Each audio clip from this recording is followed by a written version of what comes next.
Welcome into the Warzone Sports Network. I'm your host, Tony Tucker. So happy to be here. Bit of a weather delay, but you already know that. You're there. We are going to be talking fantasy football. Chargers beat down on Monday night of the Raiders. We're going to get to all that fun stuff. Let's hit the fun intro, the craziness. Let's do it.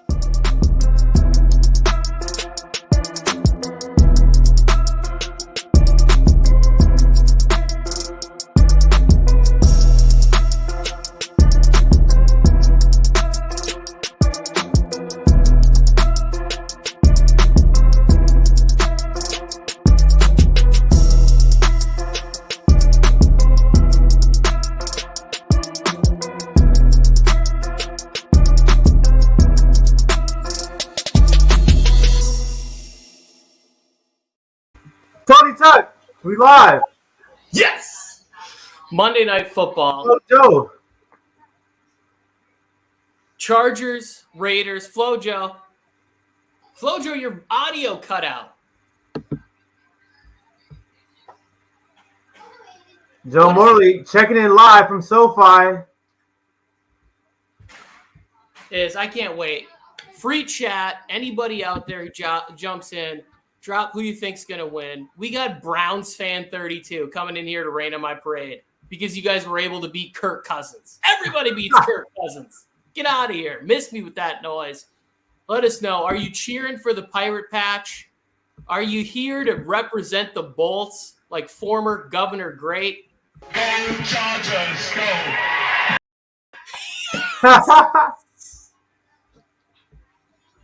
Oh, a blackout at SoFi. So many Raiders fans. Chucky already in form. I talked to Mike earlier. Mike said it's probably 9-1 Raiders fans. Oh, for sure. We knew that going in, right? We knew it was going to be mainly Raiders fans. I mean, looking at the game right now, it doesn't look that bad. Oh, it's kind of blacked out. Yeah, it does. It's like literally all black with a little white and a little blue. It's kind of. Well, down on the sideline. I can't hear you. Try and sign out and sign back in, Flojo. I need 22 from Herbert tonight too, Albert. That's what I need. Joe is at the game, just so you guys know. Joe and Mike are both live at the game, and I believe Jake is there. Could be wrong. Yep. Chargers get the ball first. Let's go. Herbert season, baby. Come on. Herbert and Eckler combined 64.8. I see it. I think it's going to happen. Herbert for 30, Eckler for 30. I guess that would 34. No, Herbert for 34, Eckler for 30.8. There you go, TDs. So I'm predicting a big Jared Cook game. I think Jared Cook's going to get 5-6 catches, 60 yards. We're getting some Jared Cook love. Yeah, we're looking at Jared Cook game.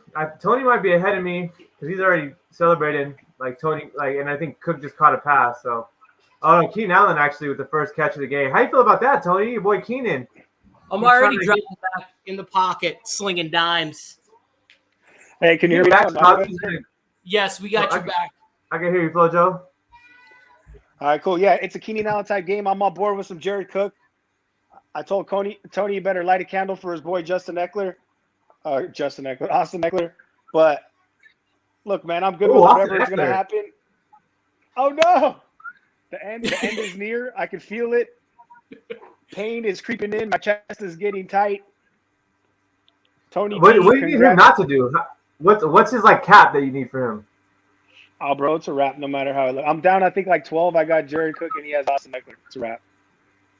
Oh, even if Austin Eckler just disappear from the planet, you probably still lose that matchup. Probably. That's why I said I need 2 touchdowns, bro. Come on, baby. Oh, he almost got loose, but there's a flag. Ooh, it's going to be an Eckler kind of game. The pain is just going to be deep. Maybe I could fade your boy right here, Tony 2 times. With he needs 30. He has Big Mike, Jared Cook, and Justin Herbie. Maybe we're in store for the most epic bed diarrhea dookie splatter ever witnessed on a live right now. You never know. I think Mike Williams by himself will have 34 though, so we'll see what happens. The penalties kill me. You can't just Mike Williams has completely been balling for me. you're diarrheaing on my diarrhea. Well, so far it's been the Keenan Allen show, so you don't gotta worry about Mike Lockdown! Williams. How you like that? How you like that, Tony? Two-touch. Punt that rock. Oh, it's only second down. I'm perfectly like. Here's the thing: as long as the Chargers win, I really don't care how they do it. I want to win in fantasy. I want to beat you. Another one? You can't be this. You're lying, bro. You can't be this worried. Yes. False start. No encroachment on Crosby. I was like, you can't be this worried about Max Crosby. He's good. Yeah, it was encroachment on Crosby. You gotta like Max Crosby, Waller, that whole story, man. How cool is that?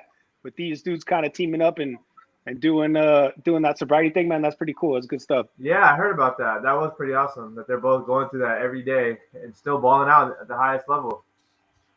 Even though Tony's sipping on some Grand Marnier. What are you drinking over there, Tony? He's a bad example. I dumped some coffee down, but in a few minutes, Let's go, Jared Cook. Drink. Oh, Cookie! I told you Cook was gonna have a nice game. Cook is my flex play, Tony, so I don't really care about Cook, but like I said, I'll take anything I can get from Cook. This is a little extra. First of many. Where'd he get hit though? Okay. So Tony, let me just talk to you real quick, bro. You know why I've been not high, but I was on Jared Cook early. If you watch all the spring training camp, right, and you watch all those videos and you're looking for those highlights, right? You're looking for Big Mike and Keenan doing his thing, the whole nine. Every time I would watch like those full videos, I saw Jared Cook catching like 2 or 3 passes. And I'm like, dude, this dude is mad involved. He's getting no love. He's Beetlejuice, right? No one wants him on the team. Like, he looks like Beetlejuice. His helmet, his face is too small for his helmet. He might do some voodoo on you. But my man is just old school, and he does work, and he's really, really reliable, and he's a nice red zone threat. So let's keep our fingers crossed. Like I said, Tony, if I could just get one win out of these 3 leagues, even if it's not you, I'm considering you my good luck charm. Go! Oh, let's go. That's a tubby. That's a tubby. Oh! No! Get him! Bro, how does he not get that? Oh, my gosh, Eckler. Yo, did you see that? Don't even care.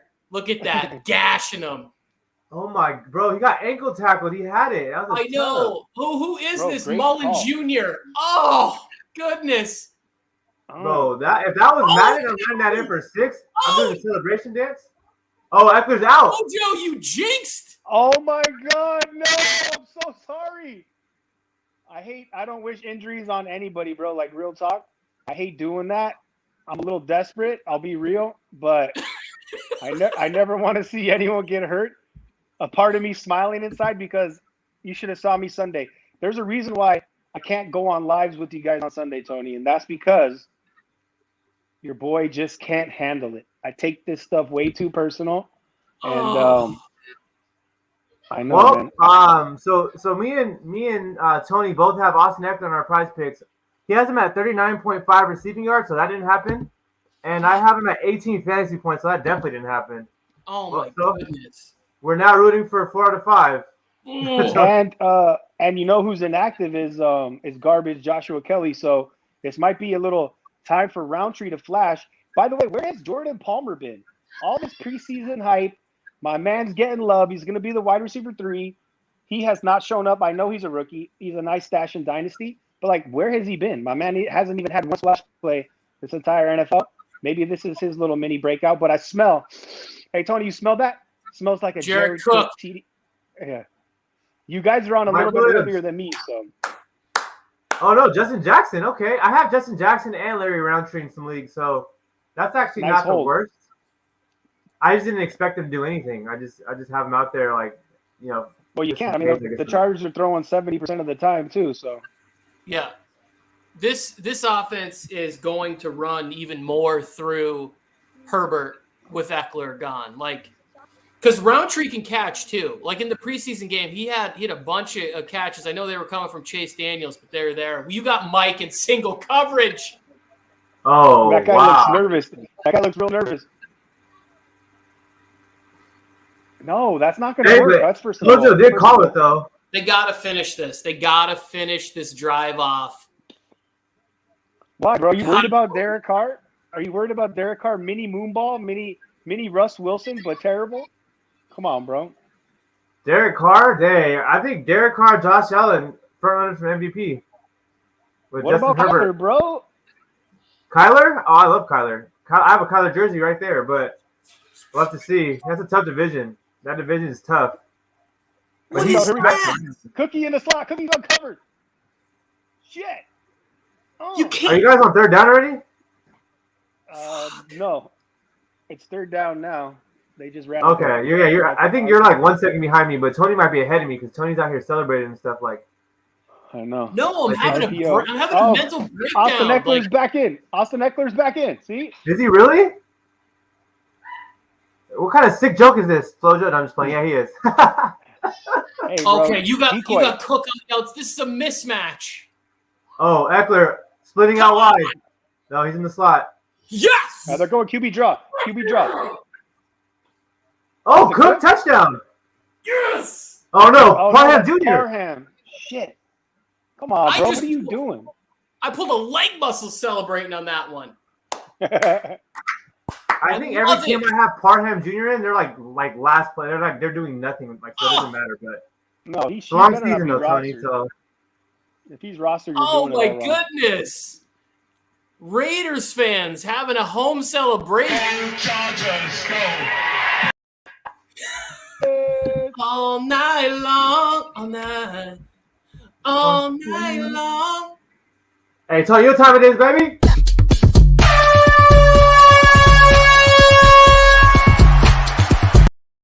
Charger season, baby. Let's go. Live at the Warzone Sports Network. The Chargers are up 7-0.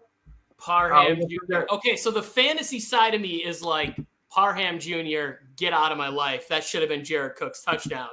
But the Charger side of me is like, finally, you invested in a kid out of the XFL who's really just like a jump ball receiver last year and into this year, and they get him the ball in the red zone. The dude is like 6'9". Like, he should be a go-to in this area. I think that speaks volumes to Jared Cook, though, right? Like, he's obviously valued and used in a better way, like, or else the job would be his. So I think that says more about Cookie than it does about Parham. So we shall see, man. But yeah, definitely, that helps nobody except, of course, Tony T with that Herbert against me. But like I said, Eckler's back. I need 2 touchdowns from Cook. It's a Hail Mary. I'm playing against shot callers in the Vegas league. So I would love to get like one of those just dirty wins, bro. The ones that you're not supposed to get. Those always feel the best. Well, if we're that drive, actually, I think is kind of good news for you. If you look at it, like, they're targeting these linebackers in coverage. Like, they're the middle of the field. It can be exposed on this defense, and they hit Cook for the big one down the middle. It just happened that Parham was the guy who came open on this one, but it could easily be Cook. Like, I think it's going to be a nice night for Jared Cook. I really believe that. Like, that was the mismatch that I highlighted on the Nuts and Bolts show. Go ahead, Tony. Talk to him. Parham Jr., Tony. It's not going to be. I'm not worried about like who. Denzel Perryman or like whichever of these like overzealous linebackers is getting smoked tonight. Like, where's KJ? What is it? KJ Wright? Yeah. Washed. Denzel Well, Perryman. Tony, fantasy-wise, I'll tell you why I didn't pick up Parham as my tight end in a good amount of leagues is because he's a bye-week 7 tight end. And I already had Dawson Knox in like all my leagues who's balling out. I don't want to have 2 bye-week 7 tight ends. So that's all because I have Parham in a few leagues, but I could, only the leagues that someone like stole Dawson Knox from me, and I got Parham in later on. Your Dawson Knox call like 4 months ago is like that could go down as like a Hall of Fame call. Like, he put up Jay, that's pretty awesome. Video he did for us was like, hey, I just want to let everybody know, get Dawson Knox. It's Dawson Knox year. That was his first video for Warzone, and it's now looking like, it's not a bad one. He's been my tight end 1 like in most of my fantasy leagues that I'm winning. Him and Mike Williams have carried my teams to victories. Come on, defense. No, yeah, Dawson Knox looks great. He's getting his 5 targets a game. Obviously, when you talk about dumpster diving on tight ends, man, you usually have to benefit on a touchdown. It's like, who's going to score a touchdown, and then you make your week. But you gotta like what you're seeing with Dawson Knox, man. I think it was him. It was him. It And was Kelsey. Conklin and Jared Cook. As far as my 3 dudes, I was considering this last week, and I went with Cookie over all of them because I think the target share has been a little more consistent. But we're talking about the tight end one, your boy Darren Waller. Let's see what this is all about. Oh yeah, let's see. Darren Waller's been disappointing me. I picked him up in like 3 leagues, and he's been super disappointing. Let's see if he finally does something with his life. I like Kelsey, even though he disappointed this week. Kelsey and Dawson Knox are my 2 tight ends. Like Kelsey and Dawson Knox are just like those are the guys to have, in my opinion. Well, one of the matchups that I'm interested in seeing tonight is how because last week they put Michael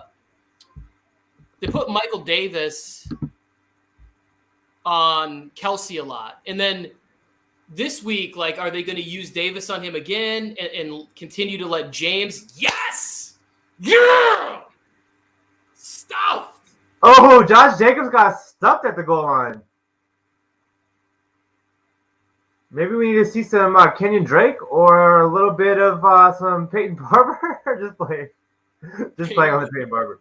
They got it. They got to pin their ears back. I can't even hear. How is it on? It's pretty loud. It's pretty loud in there. All right. Yeah, Hold up. Knox is that guy. I love Knox. He's my T2 behind Kelsey.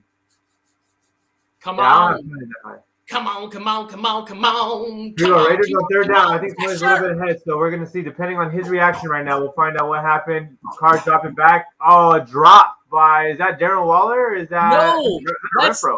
that's 3rd and fumble throw. That's what that was. 3rd and drop throw. 3rd and drop throw right there. 3rd and drop throw. So there's 2 Clemson receivers playing for both teams. I think the Chargers have the better Clemson receiver, in my opinion, Mike Williams. But the Raiders Clemson receiver just dropped a pretty catchable pass on 3rd down. So Raiders 3 and out. And they're going back. So Felke scores right here. Got you. LA 7, Las Vegas 0. Chargers have the ball. And they're on the 24-yard line just about. So they're marching. Here's how dumb Raiders fans are. There's a Raiders fan, instead of repping his own team, he's holding up a Chargers jersey that says 0 rings on it. He's just adding blue to the stadium. Like, why are you shaking that jersey? Everybody knows the Chargers don't have any rings. Like, this isn't a Well, yeah, that reminds me of there was a group, there was like busloads of people that were boycotting the Colin Kaepernick thing, and they went and bought San Francisco 49er Colin Kaepernick jerseys to boycott. And I was like, I don't think people understand, like, if you're against the Chargers and you're buying their jerseys, that's just helping them. That's not, you're helping, you're giving them more money, you're giving them your money. Well, he's a Raiders fan, and he's waving a blue Chargers jersey like this, and then if you look closely, it says rings is the name, and then it's 0's the number. It's like, okay, it's the Chargers. Like, everybody already knows they don't have any Super Bowls. But that's what I told Mike, is that those people are fans. They're the biggest fans and supporters. The Chargers just their heel, their villain. But they need them. It's like, they need. It's like how Ricky Bobby needed that French guy for that to be a good movie. Like they need it. They need the Chargers in their lives. You understand?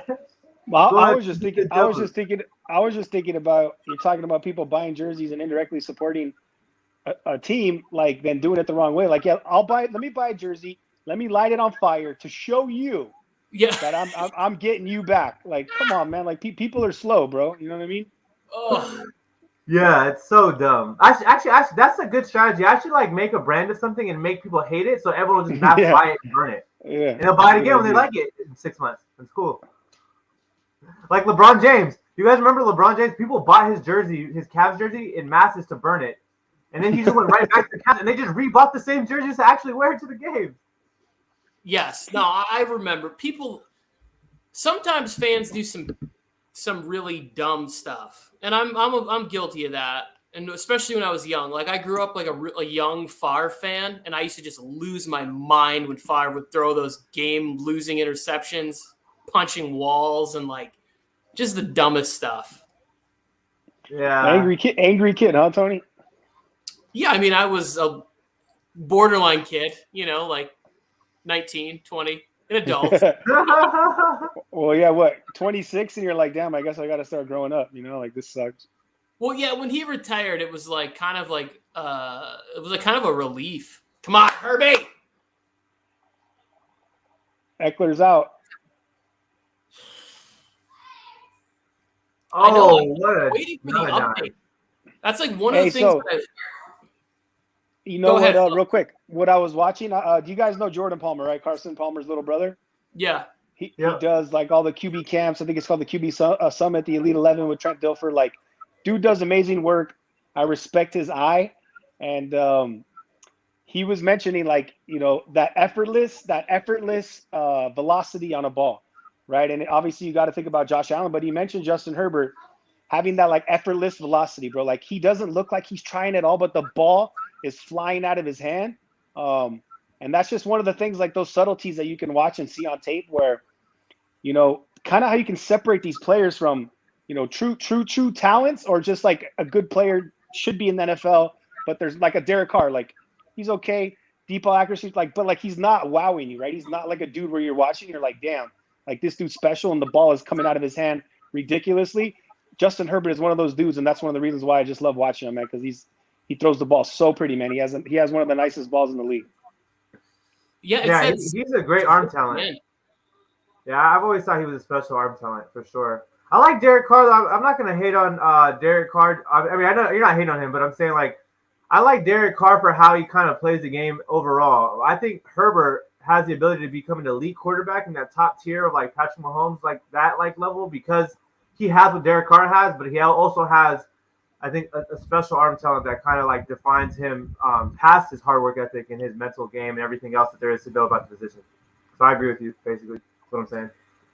Thunder rolls, the lightning strikes. I was super hyped to do this with Tony Tucker because I know he's just going to be so hyped all. I hope the Chargers keep winning because I just want to see him hyped like this all game. Just let him be hyped. It's always nice to do something with Tony Tucker, man. Tony Tucker is they're disrespecting Keenan Allen right now in man coverage. That's what's the line doing? Why are they spread out? Oh, they're trying to edge rush, but they're spread out so deep. I guess there he is. There's Cook. Oh. Solomon Thomas, what a bust of a pick, and he finally makes a good play in the NFL. Who? Solomon Thomas. Yeah, that's a pick. I think we picked him third or second. That's pretty terrible. Oh, come on, bro. He's from Stanford. Yeah, I'm gonna understand. He's from Stanford, bro. Like you can't pick. You gotta pick someone that's angry, bro. If you go to Stanford, you're not angry. You don't have a chip on your shoulder. You probably grew up similar to Tony T. You know what I mean? Like you haven't been through any adversity. And wait, what about Sherm?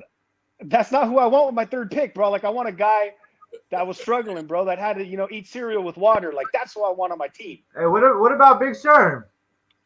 Big Sherm, Big Worm, Big Perm? Your boy from the Niners, Richard Sherman. Now on the Bucks. Come on, bro. He's never been. He was a Seahawks fan. I hate Richard Sherman. He cost us an NFC championship. Sherman's my favorite. Well, that's what Colin Kaepernick. Come on. Those stupid balls to Richard. That's a two Colin Kaepernick mentions in this stream, by the way. But threw a stupid ball where to Richard Sherman's side. That was an idiot move. But let me tell you, Richard Sherman is my favorite, probably my favorite defensive player of all time. I think he's probably my favorite defensive player of all time. He's a beast, bro. And that squad was nice, and they should have won 2 Super Bowls. That play call, one of the worst in history, right? How do you throw that slant? Why don't you give it to Marshawn? Game of inches, though, bro. You know what I mean? So but that Seattle team was nasty, boy. That squad was so good. Sherman, with that defense and Marshawn, man, it was pretty tough to beat. Obviously, the Niners couldn't really always do it. Where'd Tony go? Is he drinking? Tony, are you drinking bleach already? You okay, bro? He's drinking something. I think he went to go have a shot of bleach.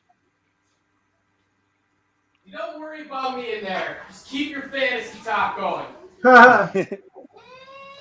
Yeah, I think. I'm like one of the few people. Maybe just because I'm that, like Tony already kind of explains to you how I am. I like the play. I like the slant call. I just think that you shouldn't have thrown it to Ricardo Lockett. I think you should have thrown it to Curse because he's your wide receiver 1 as opposed to your wide receiver like 5 or whatever Ricardo Lockett was. But I like the play call. It just was poorly executed by Ricardo Lockett.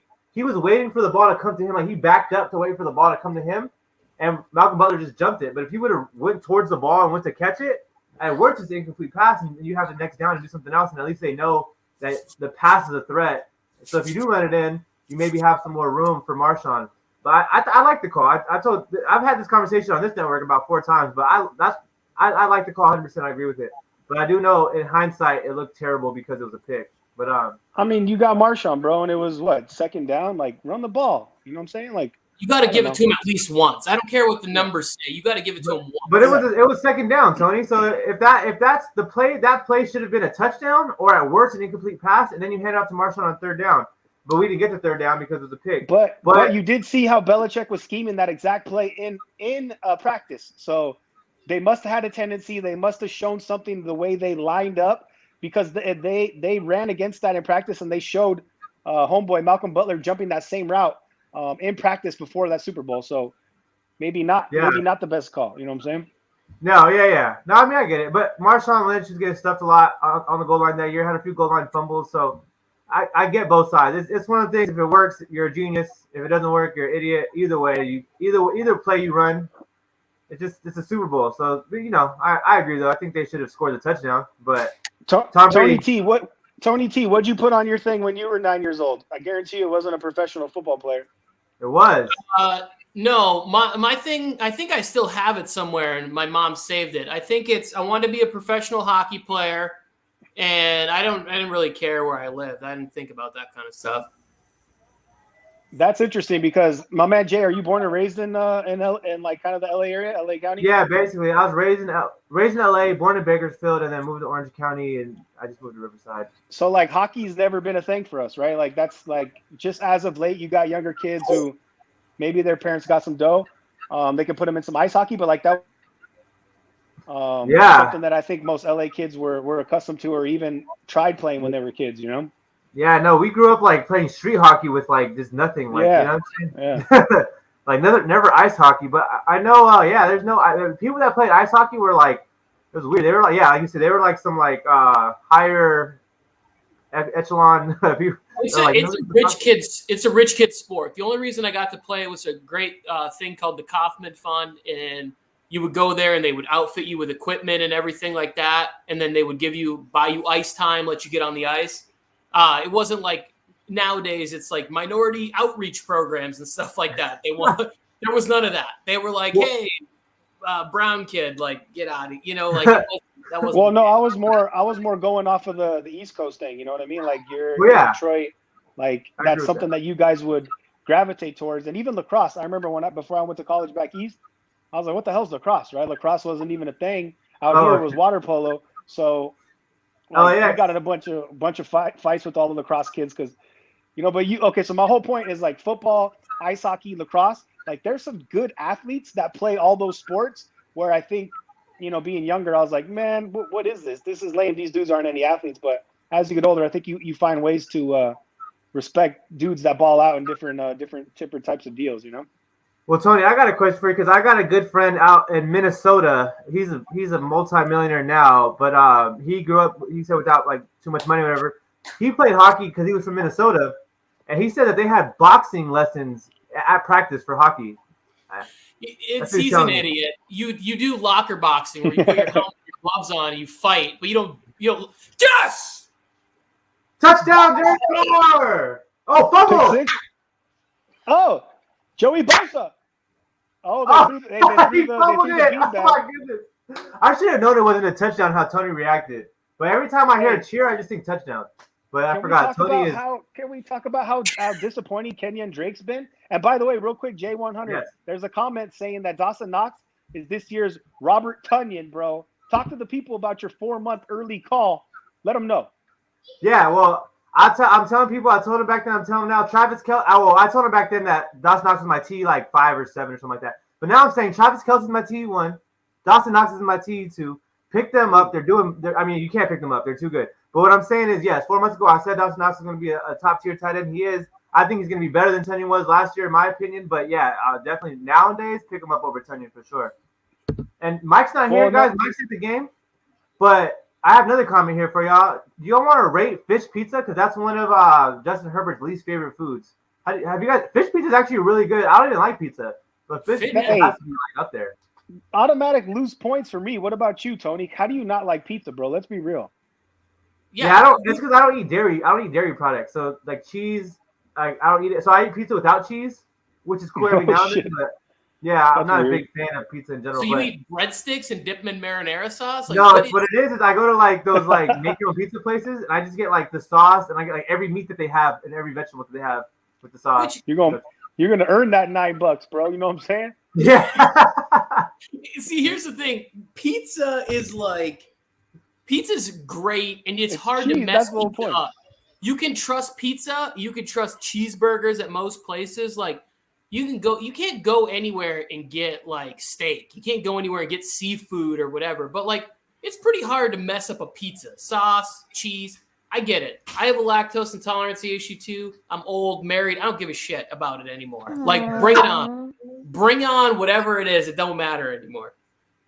Oh, bro. And he's getting body anyways.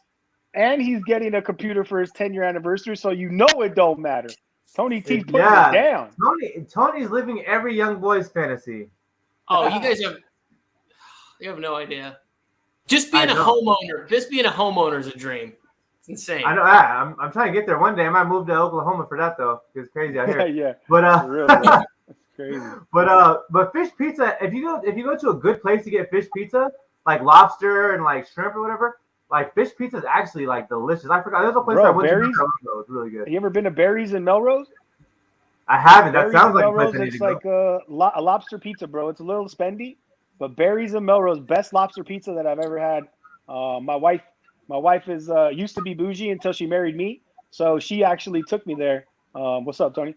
Let me answer this question. Matt Klatt in the chat right here. Appreciate you stopping by, playing Prize Picks. Hope you use the promo code Warzone. Matt, NFL 2H is the second half over-under totals. Get those in. Use the promo code Warzone. We really appreciate it. Helps us out. And don't forget to bolt up. Thank you, Matt Klatt. On and upwards, Flojo. No, I was just saying, I was trying to make a joke on my wife used to be bougie before she met me, and lobster pizza is pretty good.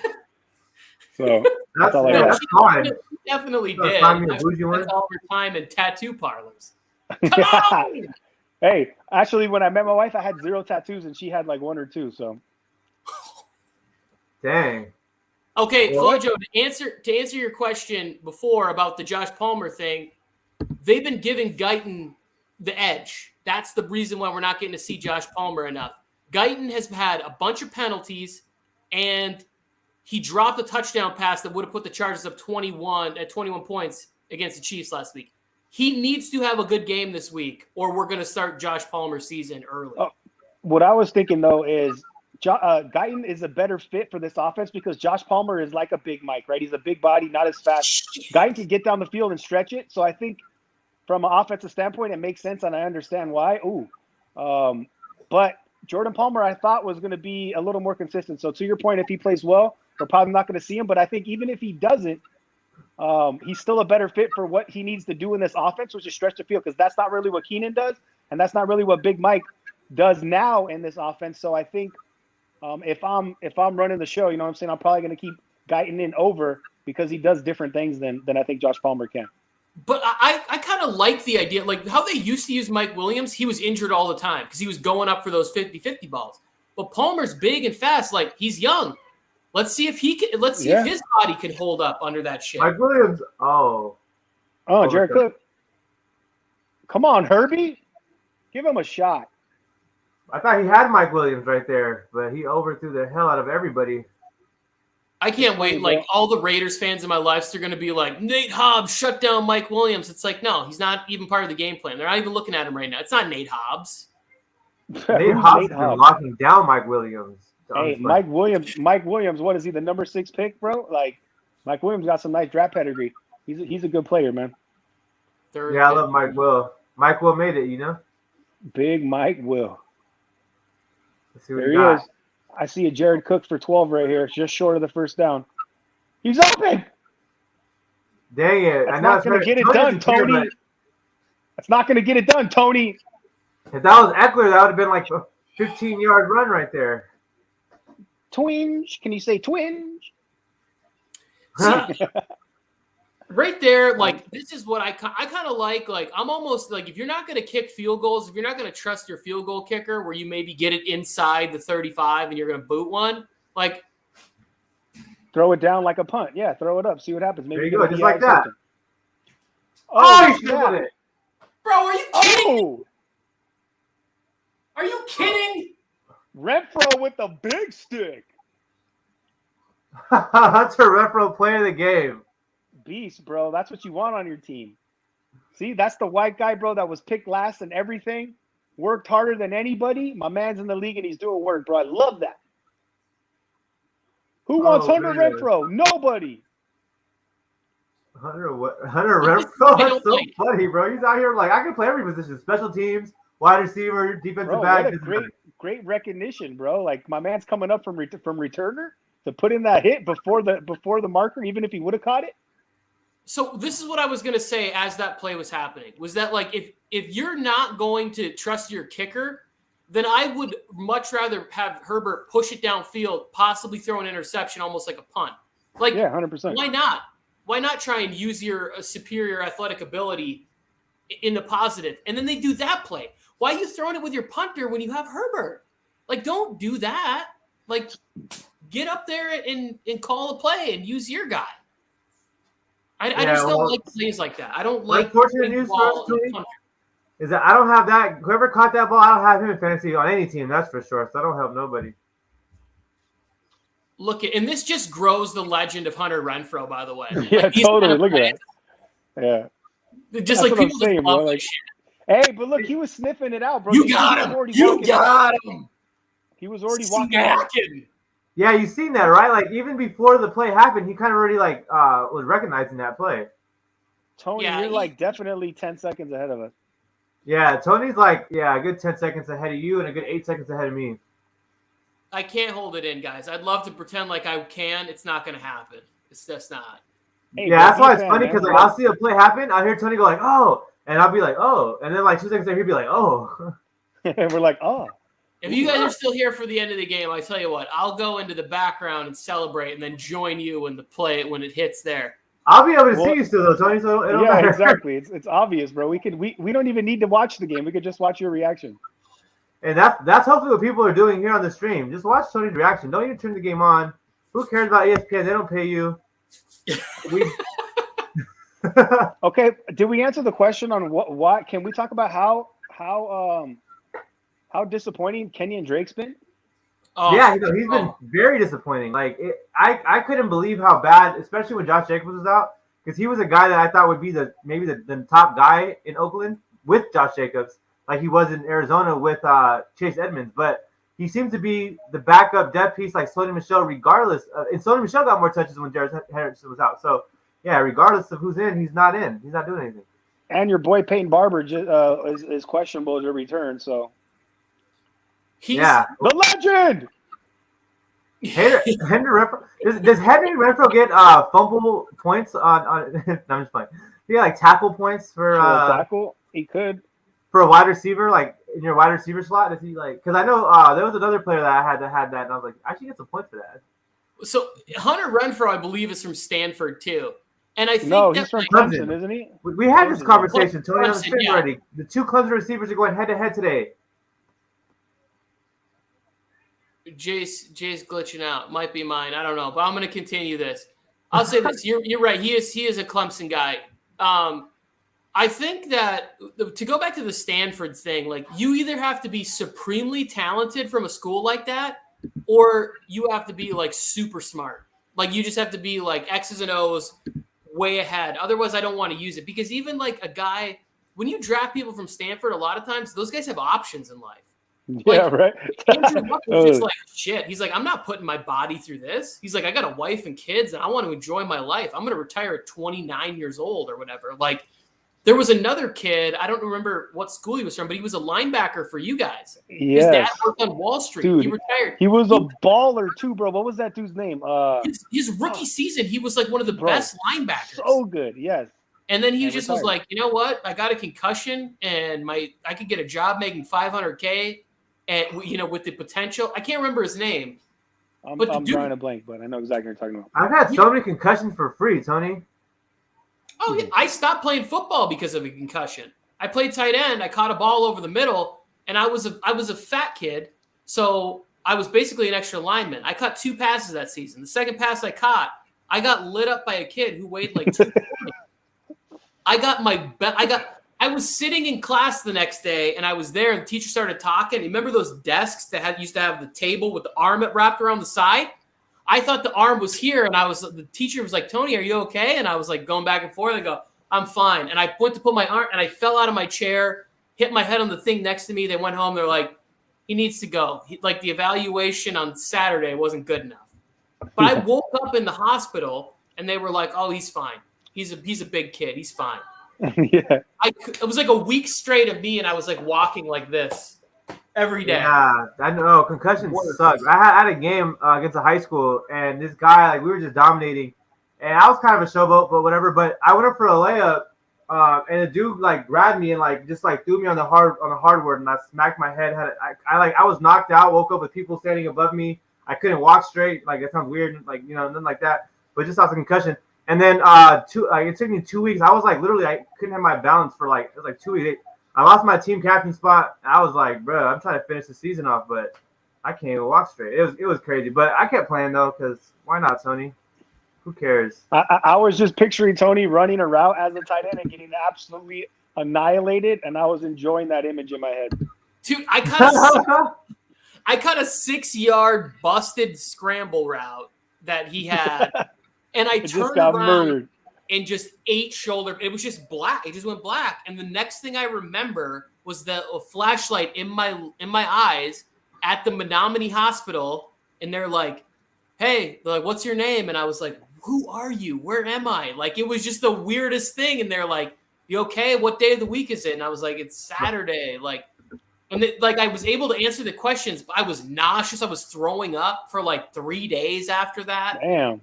It was so bad that like. So when I you like, went, I don't want when that. you went back and watched the tape with your teammates, did they make fun of you? How bad was it on tape? So we didn't have tape. We didn't record. Yeah. We didn't do any of that stuff.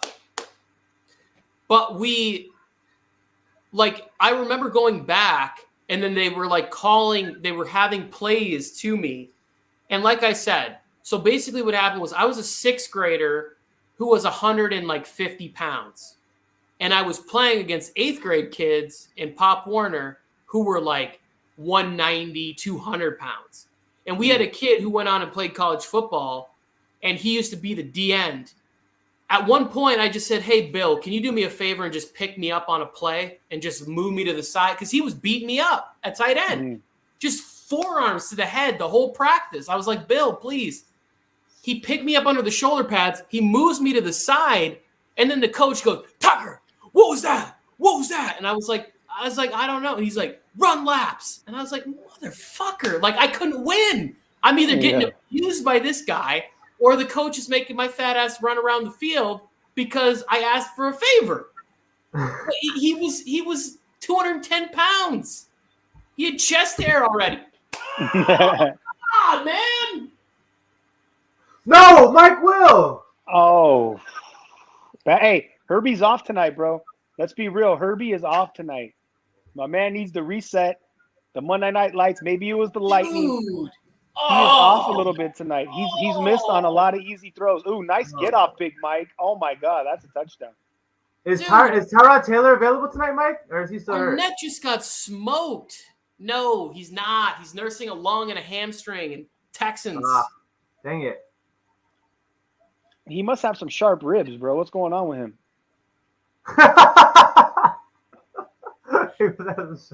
Get him. Get him. Oh. Run for season. The legend continues, Tony. Flag. Of course it's a flag. What up, Wish? It's Tony Tuck. It's Jay Fly. It's the flow. How about our boy Taylor Haneke? How about Haneke? Wish is my boy. So I'm Jay Fly forever to Wish. No cap. Throwing some 50-50 ball touchdowns Jay to Fly McLaurin. in the war zone. Why not, bro? Tyler Haneke. Since that Tyler Haneke. Taylor. Why every stream that we have with Tony Tucker, Tyler Haneke just comes up for like every time. Laughing quiet to myself a lot. Hey, well, anyways, that dude's a straight baller. I didn't know he played. Where did he play? Arena, XFL? Old Dominion? He stayed on somebody's couch, bro. His sister-in-law's couch. Like, love that, bro. I love those stories, dog. And you finally get a chance, and you take advantage of your opportunity, bro. There's nothing better in this world when you're given an opportunity, you take advantage of it. I love that, bro. Sign me up. I'll read that 10 out of 10 times. Browns fan, I will see you next week in the chat, homie. Next week, Chargers Browns, same channel, different time, Sunday. We'll talk next week. We got to beat the Raiders right now. Tyler Heineke. I can't wait for Ryan Fitzpatrick to get healthy. I love those stories too. Like, he was in Atlanta on a sofa, hanging out, just scratching, clawing, thinking about going for like data entry or something. And now he got a 2-year deal, and he gets to play with Terry McLaurin, who's one of the best receivers in the NFL. I try to tell people the entire offseason that this guy's a wide receiver 1 for your fantasy team. You have for sure. Yeah, I agree. I'm just excited. Me and Wish are both excited when Ryan Fitzpatrick comes back so the Washington football team can maybe make a playoff run. But for now, we'll take some Heineke. Oh, bro, like, so for real, you're going to give Fitz his job back? Like, this kid is playing lights out, man. I don't know. I can't stand Tyler Heineke. He's the one offsides away from losing to the Giants, and he almost lost to the Falcons last week. No, I'm taking Ryan Fitzpatrick to give me some security and some good play. Ryan Fitzpatrick subluxated his hip, bro. My man moves like Tony T. All right, what is he really bringing to this offense? I don't need him to move. I need him to throw the ball. I don't need him to move. I don't need Lamar Jackson. Sean McVay was thinking the same thing on Sunday. He said, I want Matt Stafford to run the ball 3 straight times for this touchdown. And it didn't happen because unless you're Lamar Jackson or Kyler Murray, I don't want no one running. I don't want my quarterback running the ball. I want my quarterback throwing the ball. I'm not talking about 12-yard gashes, bro. I'm talking about that athletic mobility inside the pocket, how you move your feet, how you reset, how you can gather, all the little things, bro, that people don't know. You gotta be aware of these things. And I play football, I play QB in college, so I know a little bit. I know just a little bit about the position and how to evaluate talent. You got it. Get it. What happened? Something's going on. I'm not there yet. I'm not there yet either. I don't think we're ever gonna get there. Short. Not for you. I just rather have a proven vet than some guy that I feel like hasn't shown me anything yet. I mean, yeah, no, don't be wrong though. I mean, he has what you're saying. He has that potential, but I don't think the Washington football team wants to buy in potential right now when they can make a playoff run. You know what I'm saying? If they can get some things right. But leave that for the Jets. Leave the potential for the Jaguars. That's great for them. Can we talk about my boy Zach Wilson, bro? Throwing 60-yard dimes without setting his feet. Like, I love this kid. I'm so happy he got a dub. He's getting the respect he deserves because before it was all hate, and people are starting to know. People are starting to see what I've already been trying to put people on game, bro. So I agree with you on Zach Wilson. I think Robson was going ham on him for the first 3 weeks of the season. But Robson's a Jets fan, bro, so that's not even fair. Yeah, but I think he's good. I think Zach Wilson will be good in the league. He'll have a solid career. We'll see how far it takes him, especially with the Jets. But, we've seen Sam Darnold. We have Sam Darnold in the comments. Same thing. He was on the Jets. He didn't look that great. He got Adam Gase, bro. Sam Darnold got Adam Gase, bro.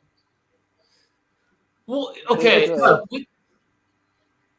With the Zach Wilson thing, you have to remember how young the team is in general, too. Like that, the Jets are so young all around the ball that, like, what do you expect him to be like that? Like there, like you can't. He's not going to come and be the savior. And look who they were playing. They were playing good defenses. The Panthers' defense, week 1, people didn't really know, but they're good.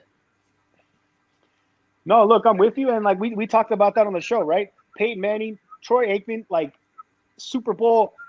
Canton, yellow jacket wearing dudes, their first years, terrible because they didn't have any good teams around them, right? So sometimes it takes a year or two. If you got a good coach like Saleh, which I believe he's amazing, I'm glad he got his opportunity. He stole LaFleur's little brother. Like, I like the upside and the potential with Zach Wilson. But if they don't put the pieces around him, to your point, Tony, nothing usually matters, bro, because it's the league, man. So. Hey, that's funny because I know Robson was like saying how Saleh and I think it was one of their coordinators are like the worst coaches in the league or something like that. Tony, you remember that, Tony Tuck? Robson was like, I can't stand this coaching staff. They need to find. I don't know who they're gonna replace with. They need to find the guy. This guy can't call. This guy showed me nothing, and then they win, and then it just all goes away. Yeah, bring Robson on. Let's talk about it now, Robson. Robson's 20 years old. He's very temperamental. Like that, you're gonna go like this. You're gonna go like that. 20 Yeah, years because old. motor laws. How That old makes are me you, think. Jay? Weapon? How old are you, bro? Oh, we go through this a lot. This is a whole thing. I just at this point I'm just gonna say whatever you believe is what I'm gonna go with, and it can be different for everybody, and I'm fine with it. But yeah, this is the third time this has been a whole thing. Yesterday was a thing, but because if I tell you, you may or may not believe it. But Robson talking about his crazy stuff he be talking about. The Florida Gators lost in college football on Sunday, and it was a good game. Like they were close, they could have won it. It was within reach. It wasn't even a bad loss. And he, after the game, when they lose, he's like, Coach Mullen is the worst coach of all time. I hope he gets fired next season. I hope, like, he just starts like just bashing the coaching, like he can't make one adjustment. Like, I love that. I love that kind of reaction, Flojo. But that's just so I guess Justin Jack. Yeah, that's not gonna work, Tony. Tony, that's not working. Tony, make the call. Call him. Talk to Herbie and say, Herbie, we're not gonna serve you any pizza. We apologize. We'll just give you. Oh no, he didn't like fish either, right? Flojo, you know what's happening quietly right now throughout this game? You're getting the fade is in. The fade is in, bro. Come on, baby.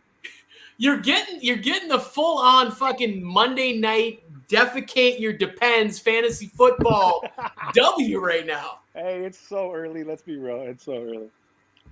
Big Mike, it only takes one. You saw what he just did to that corner, bro. That's not by accident. Flojo, I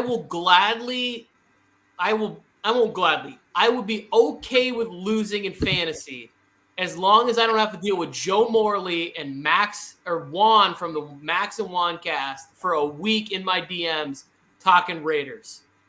Willie. I don't know. What about Mike on the mic? Mike on the mic, I'm sure he'll have a lot to say. The Chargers win? No, I mean, I'm a little worried for Mike's safety getting out of the stadium if the Chargers win tonight, but Mike, he was in the military. He'll be all right. I think he carries a short blade. I think he carries a short blade, and he's with Morley, so Morley won't let him get beat up. Yeah.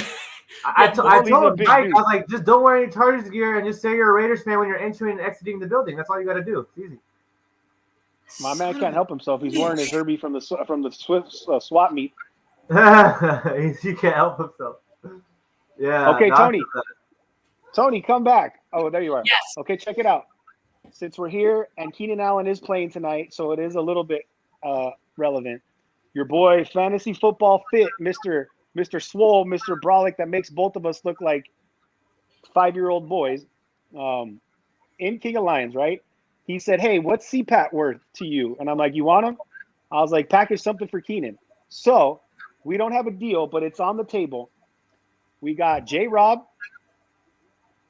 We got Antonio Brown, AJ Brown, and CPAT for Zeke and Keenan Allen. Who's CPAT? Cordell Patterson. Okay. Wide receiver, running back. So he wants Robinson and Patterson from your team. No. Okay, yeah. And you get back Keenan Allen?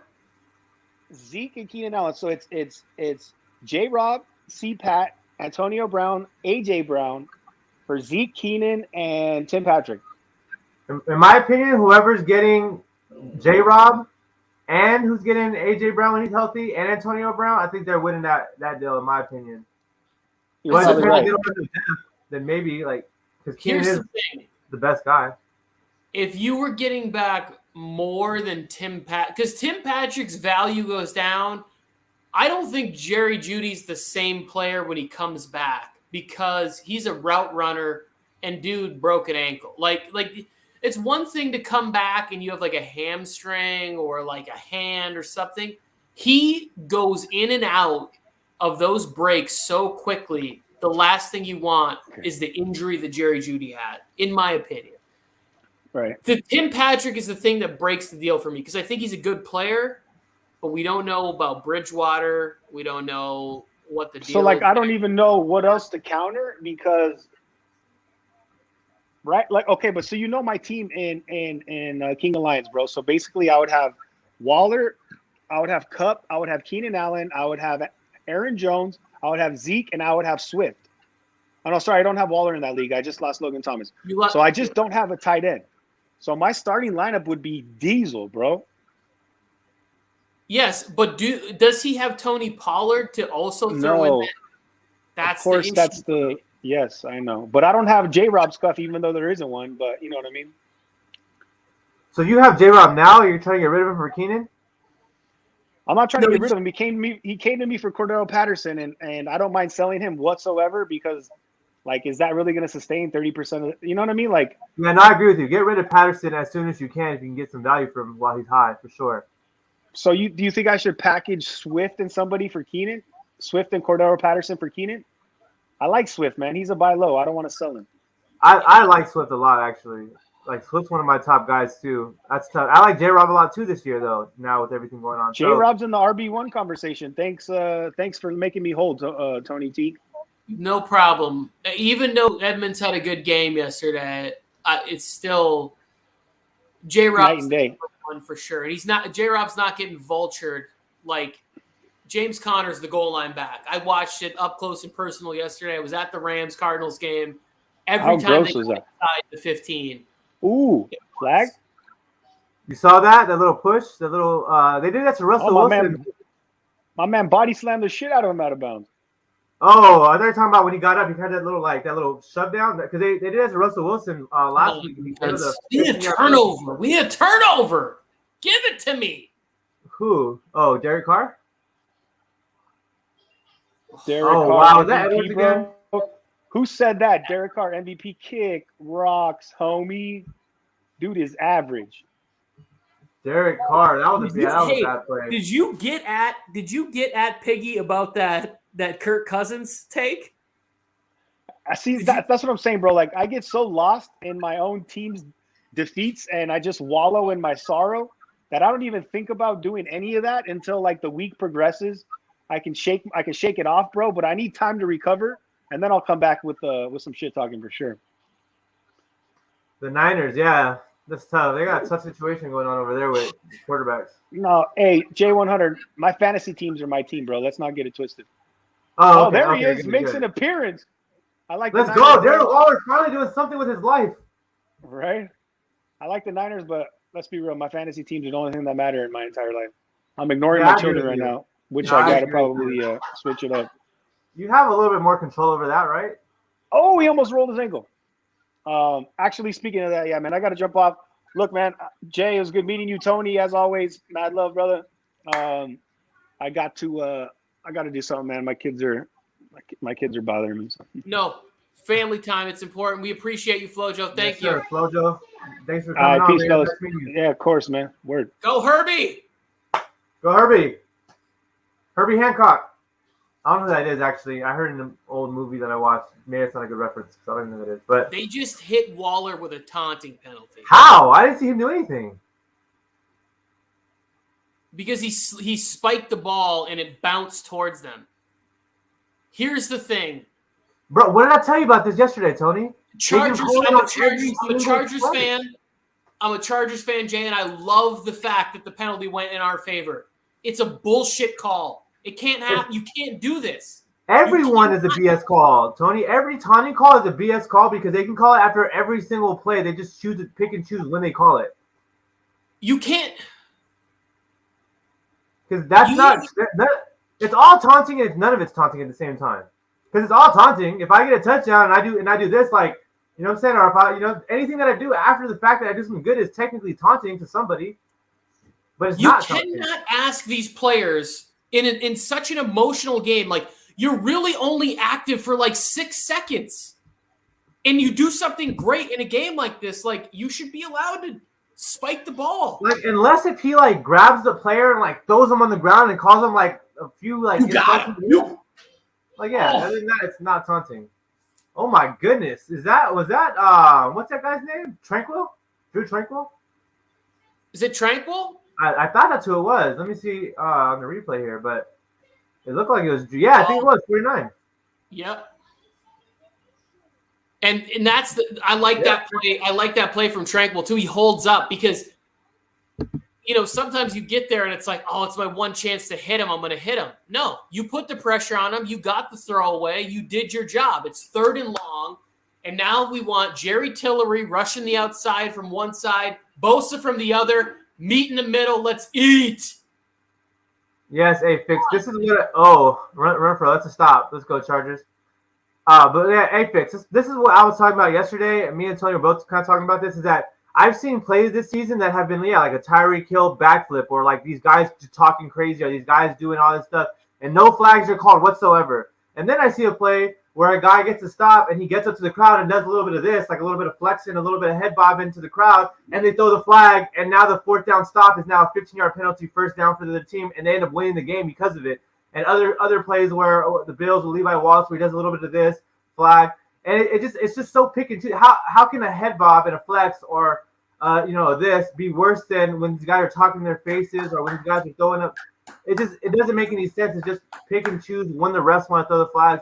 And most of the times, if you look at it, it really will cost the team a game or extend the drive, or in this case, end the drive for a team like the Raiders, get them out of even any kind of scoring position. So it's pretty tough how that happens. And I agree, it's a stupid rule. I think but this is the thing. I told Tony, I'm pretty been about this. If you haven't been able to tell, but all this is, it is a stupid rule in the sense of actual football, but it's just a way to give the NFL more control, to give us more exciting games, to give us more exciting finishes, to give us better teams winning games as opposed to like more upsets or more things that are maybe more upsets if we want to see them, depending on what it was.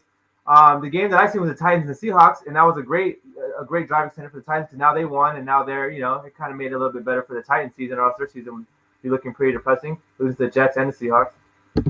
All right, I'm more mad that they aren't consistent with it. Yeah, and that's the thing. They're not going to be consistent with it because it's a pick and choose penalty when they want to do it, when they want to extend drives, when they want to flag a guy. So yeah, no, it's a judgment call. Afix, thank you for jumping in here. Appreciate you coming back. Couldn't agree more with everything that you're saying. Like, it is. I don't like the fact that they get to use their judgment on what is like taunting or excessive celebration. It's bullshit. That shouldn't have been a penalty on Darren Waller. Like, I'm not happy. I'm not going to celebrate a bullshit call because the same thing could happen.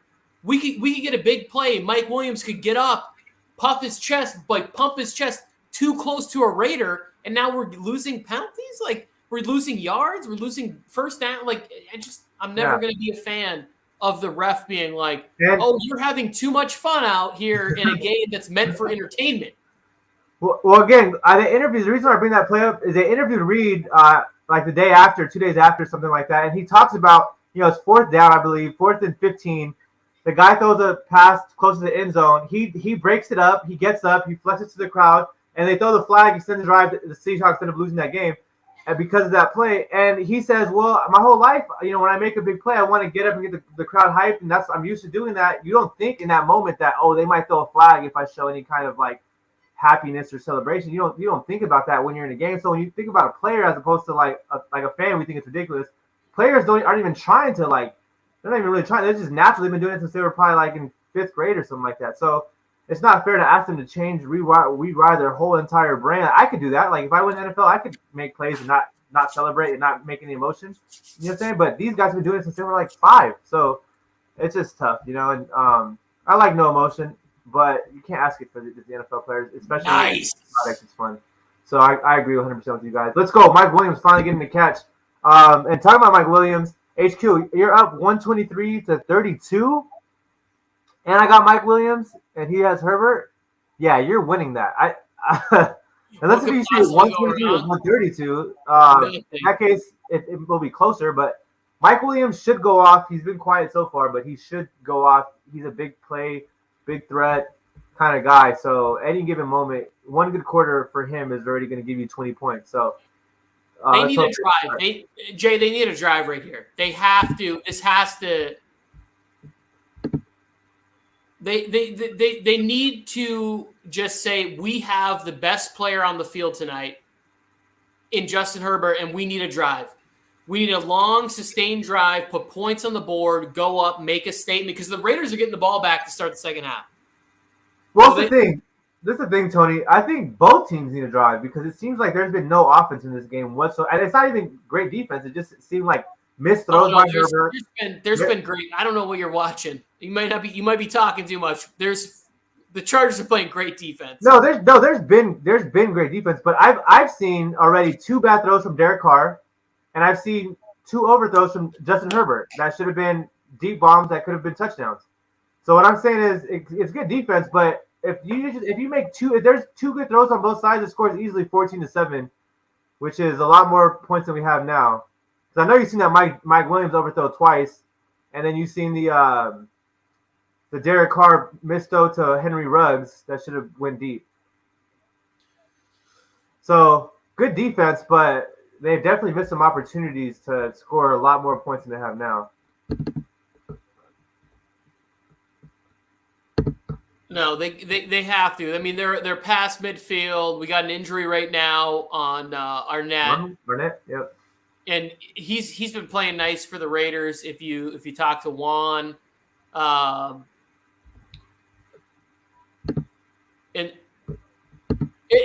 I'm not gonna lie, like I really thought that coming into this game, you had two quarterbacks that are top 5 in the league in passing, and they're showing a lot of respect. Like there's a lot more running, a lot more like safe calls in this game, and then the few shots that they've taken, Herbert's putting too much spice on the ball. Like that's what I'm talking about. It's been 2 overthrows. One was horrendous. The other one was just a little bad. You could have got that one in with a little bit, more touch, less spice, like you said.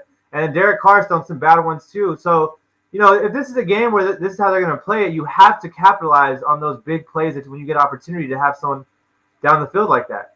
So if you're not going to capitalize on that, we're going to end the game's going to end up being 10-7 or 10-3 or something like that. If that's what we're going to have. So let's see. The Chargers 2nd and 2. You're going to see it right now. I'm going to see it a little bit after you, Tony. But let's see what he does. Herbert is here. Herbert throws it. Herbert gets it to 82. Well, that's a good. There you go. That's what I'm talking about, Tony. That's all you need. That right there. If you can connect on those passes right there, the Chargers will be fine. Doesn't matter what defense the Raiders are playing. This is such a great play right here. Anderson is the fullback. Like it's just like, okay, it's 2nd and 2, and instead we're gonna. Oh, this is such a great play design. Well, all you gotta do, you find the open space. The fullback finds the open space, and then he's not a fullback. That's the thing. He's not a fullback. He's a tight end. They disguised him as the fullback, as the lead blocker. It's such a genius play design. Mike Williams brought the safety over and the cornerback over with him on the slant route. So it was nothing but find the open space. 82, he did it. He was wide open. The other guys were on Mike Williams, and that was a big gain. Beautiful play design by Brandon Staley, Coach Staley. I love it. It's great. Joe Lombardi in there. They're going to cut to him right now. You're going to see it in a second. Joe Lombardi. Offensive coordinator. Let's go, Joe Lombardi. They got the trophy named after him. He has to do something, right? How did they not give him the trophy, Tony? It's named after him. They better give him that trophy. Mike Williams time. Top of the screen, one-on-one. Oh, Mike Williams. Hey, one-on-one coverage. No safety help? No, he stayed up? Oh, they threw it to Jackson. It's fine. Hey, how are they going to run a slant on that? How are they running a slant on that play? Maybe they thought they had Michael Thomas instead of Michael Williams. You know what I want to point out right now, Jay? This is the best hair coverage in the business. Is that right? This is, between the two of us, talking football tonight, the best hair in the business. You know what? I'm going to save that clip because I like it. I always like a good hair compliment. Appreciate you, Tony. And yeah, you rocking that thing, Tony. Oh, let's go. Jared Cook, touchdown. Let's Jared go. Cook. Cook season. Y'all know what that means. Jared Cook. Jared Cook. Jared Cook.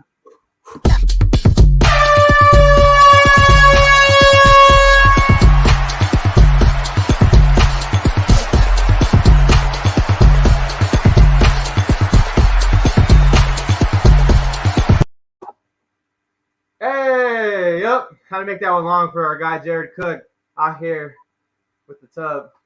Vizcaíno making it 14-0 Chargers. Chargers, go. Vizcaíno has been really great today. He's 2 for 2 so far. Keep that going, Vizcaíno. I told you, Jared Cook. I knew it. I knew Jared Cook had a game. Oh my goodness, they got they got him crip walking out here at an In-N-Out burger. Do you see that? I do see that. It's a Monday Night Football In-N-Out burger. Oh, Jay. Let's go. I got to update that score. Let's go. What's so funny? So my brother-in-law sold the tickets to Joe for tonight's game. Sold the tickets to Joe and Mike. And it's great seats. I'm not going to lie. I'm going to Chargers, Vikings. I think it's November 14th is the game that I'm going to. And holy shit, bro. Like, he's in the chat. My brother-in-law is texting Chargers stuff and whatever in the chat to Joe. And I know Joe is so pissed right now. I knew it. I know Joe is getting these messages and being like, I can't respond to it. I can't. That's funny. Family. It's friends. It's everything. My wife's going to be coming home any minute now through the back. You're going to see it. I will mute myself. I will say hello to my beautiful bride. She's taking my kids out to dinner so that I can sit here and be a football junkie and watch the Chargers. Jay, That's a great wife. Now. I'm so happy. I always assume that if I ever got into a relationship, I probably just can't watch sports anymore. Actually, not really, because not really actually. But that's great. She does that. Is my point. But my fault, Tony. I was going somewhere with that. But yeah. I got a good one. I got a great one. Does she ever watch football with you or anything? No, she hates football. She hates football season. She hates that I love football so much. She loves basketball. She'll sit and watch the Lakers with me, and she'll cheer. She doesn't like LeBron James. Her favorite Laker ever is Derek Fisher. Why? She loves Derek Fisher. I've never heard anyone that's ever liked Derek Fisher remotely. She loves Derek Fisher? Most people don't know who Derek Fisher is, except, obviously LA people, we know who he is because, Derek Fisher. But outside of, Laker Nation, no one knows who Derek Fisher even is. He's a five-time NBA champion. People know who Derek Fisher is. That's a backup point guard for the Kobe Bryant and Shaq and Paul Gasol Lakers. Remember the Derek Fisher five-time champion Lakers? No one's ever said that before. Who was the point guard when the Thunder went to the finals? When the Thunder went to the finals, the point guard was Sebastian Telfair. It was Russ, Harden, and Fisher. Oh no! Oh yeah. The starting. I think you meant the backup, who the Derek Fisher of that team was Sebastian Telfair. But yeah, Russell Westbrook, of course. Yeah, he was. We need a defensive stop right here. My bad. Tight ends in the Nuts and Bolts show. I said this was going to be a big week for tight ends. Parham touchdown, Cook touchdown, Anderson big play to set up the touchdown to Cook. All three tight ends. Just putting in work, checking on the fantasy scores real quick. I'm checking on Prize Picks right now. No one has done anything. And to be exact, Brian Edwards has literally done nothing. But it's not overtime yet. So that's when Brian Edwards shines is in overtime. He'll get his pick in overtime. Defense in there. If you're just joining us here on the War Zone, the Los Angeles Chargers of California are up by 14 points, 14-0 on the Las Vegas Raiders of Nevada. And so Mike sent me a message saying to check out his TikTok.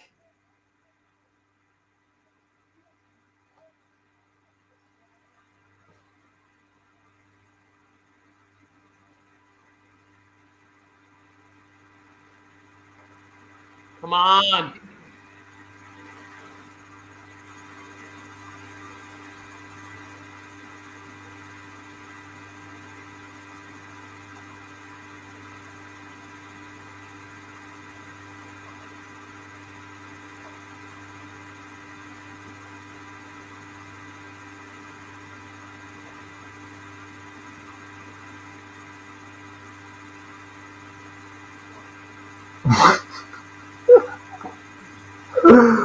Oh, that's funny.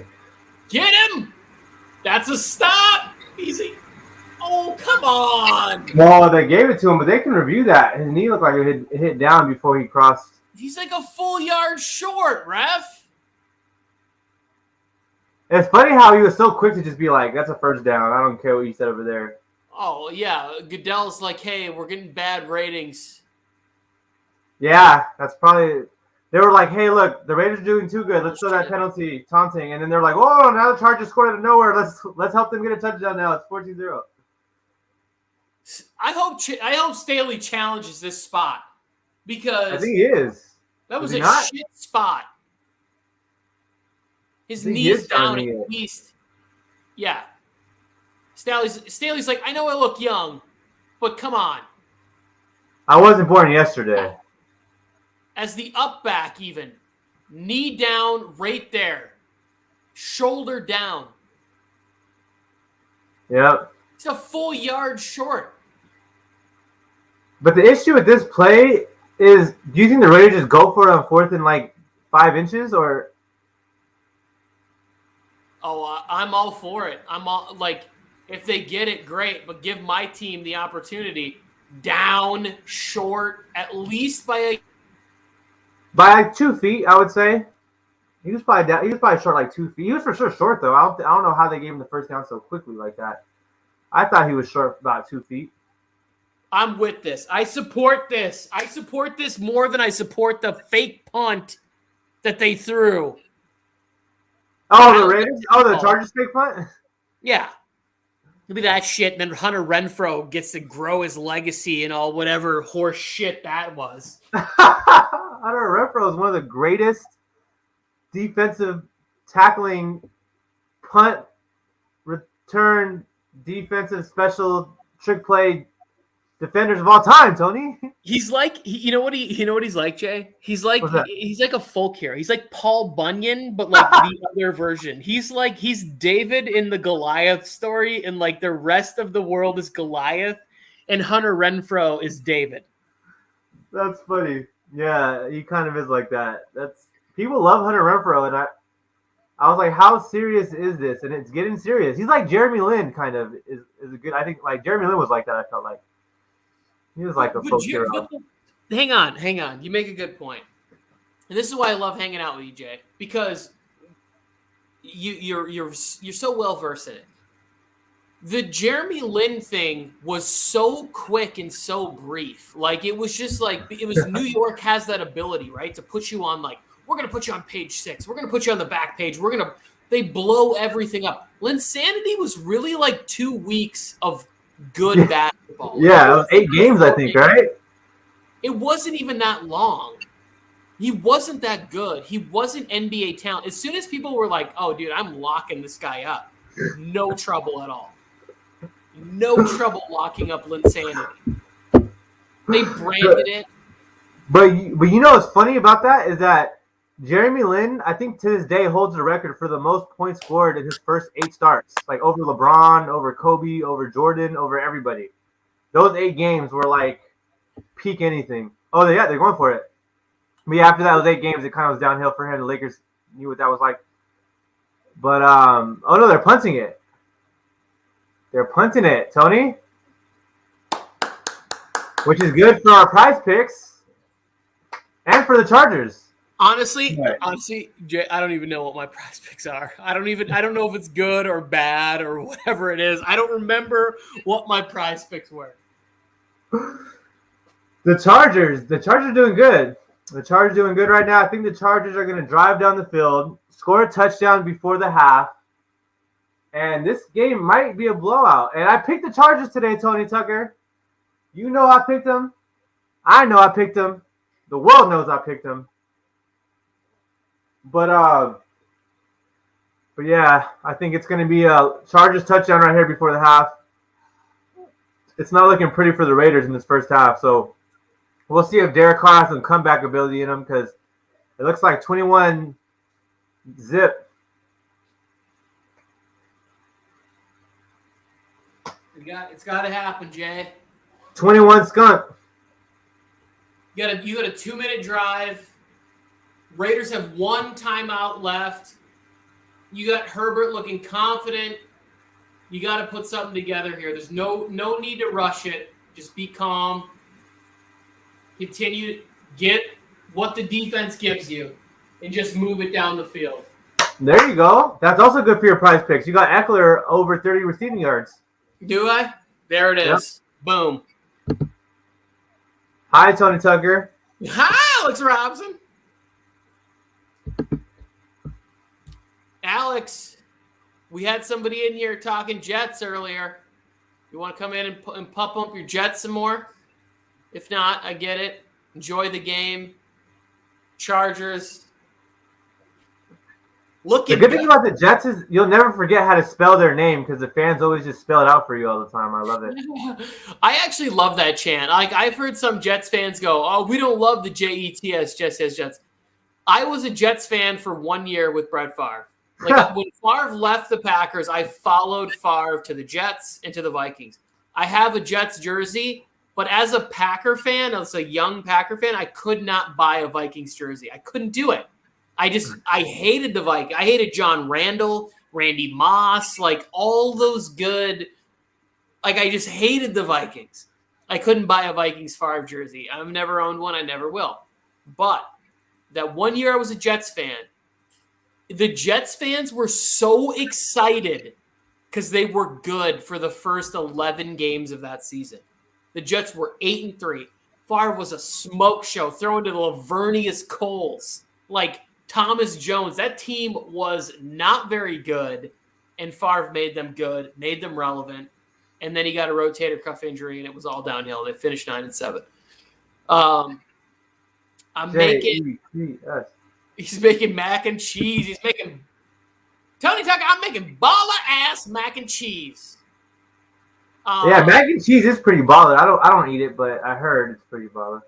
Oh, I love mac and cheese, especially if you get good mac and cheese and you make it. And if you put it in the oven, finish it off, bake it a little bit, give it a little crust, a little something, maybe some breadcrumbs on it. Woof, you can make. So Tony, let me tell you something. I love mac.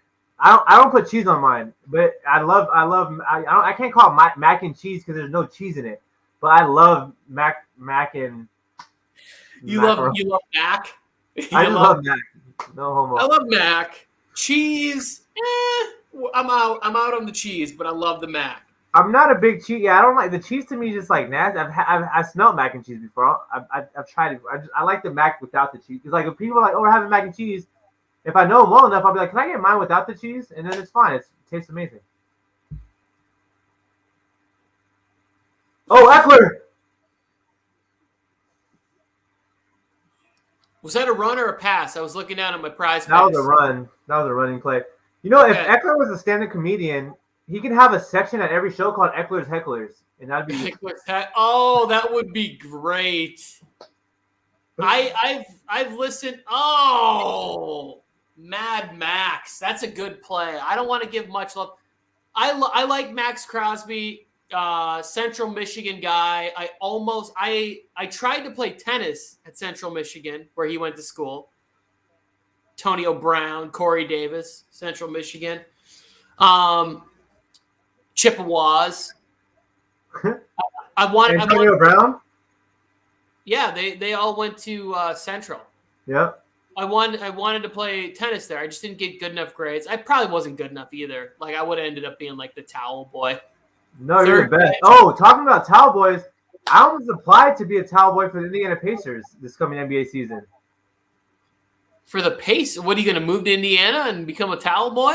Yeah, a towel boy? Hey, I throw some towels at people. I figure at this point in my life, I'm not playing basketball in the NBA anymore, so I might as well throw some towels at some players and be like, here's a towel for you, good sir. Here's a towel for you. Wow, you're tall. Actually, Blake Griffin coached one of my basketball teams when I played for the Red Bull team. And I remember the first thing I told him, I was like, bro, you're way up there. He's like, yeah, I'm kind of tall. Those guys are big. Oh, yes. Yeah, especially like Miles Turner. You're like, here you go, Mr. Turner. I'm not Mr. Nobody. I'm just playing, Mr. Turner. Mr. Turner, can I have some more points? Just playing. We had to give him a towel. Yeah, Miles Turner. Those guys, they're funny guys. They're all good, nice, funny guys. But yeah, no, I don't think I could have. It's a whole thing now in America. But let's go, Parham.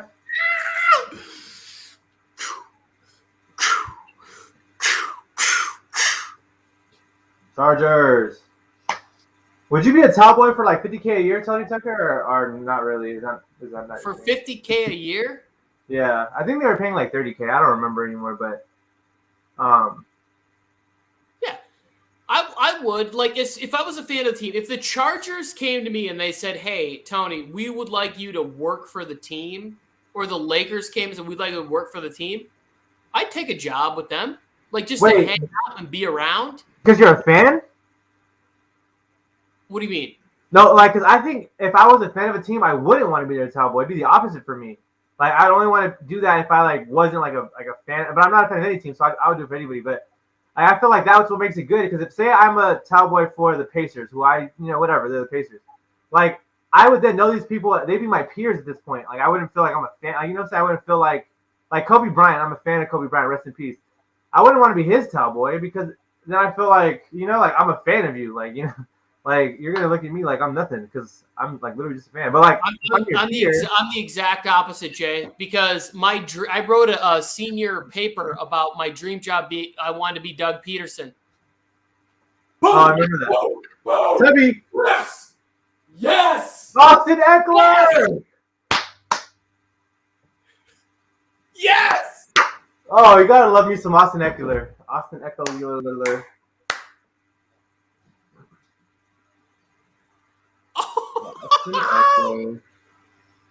Yes, sir. Yes, sir, Austin Eckler. You're a baller, good sir. Ah, you see that Chargers fan? Austin Eckler. You know we gotta do it for you.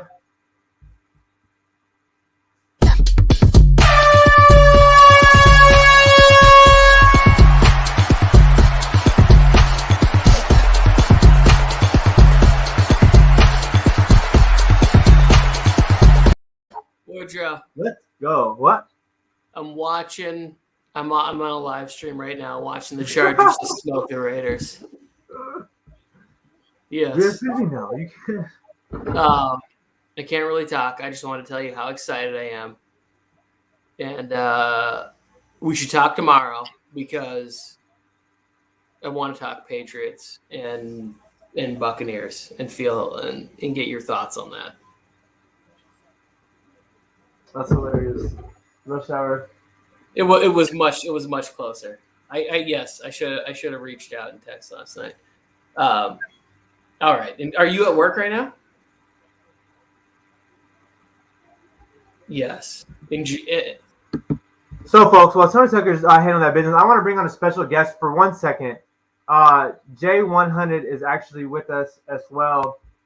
I'm going to do this really quick. Just bring him on just very quickly. Yeah, I shouldn't have done that. That was actually dumb. All right, it was just me in a different screen. It was a bad idea, though. So, anyway,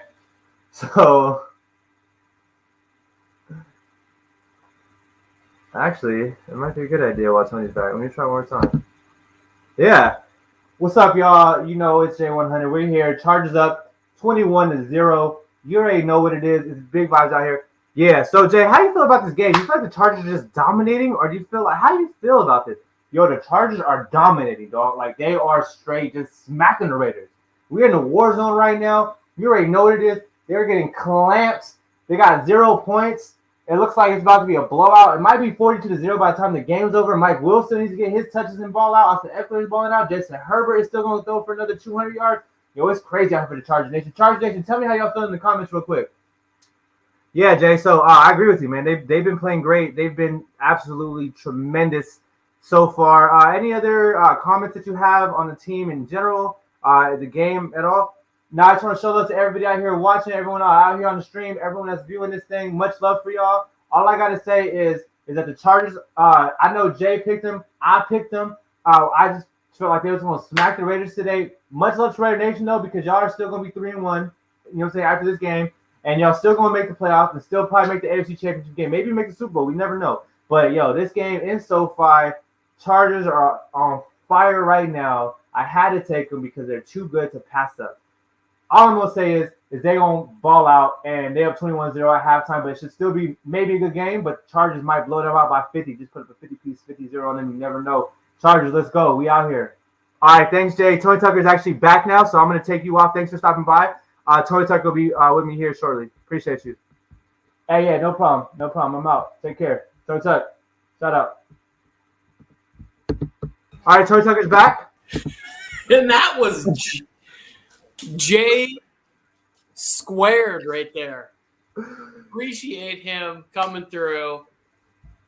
Bolts up 21-0 at half. Couldn't be more pumped about this.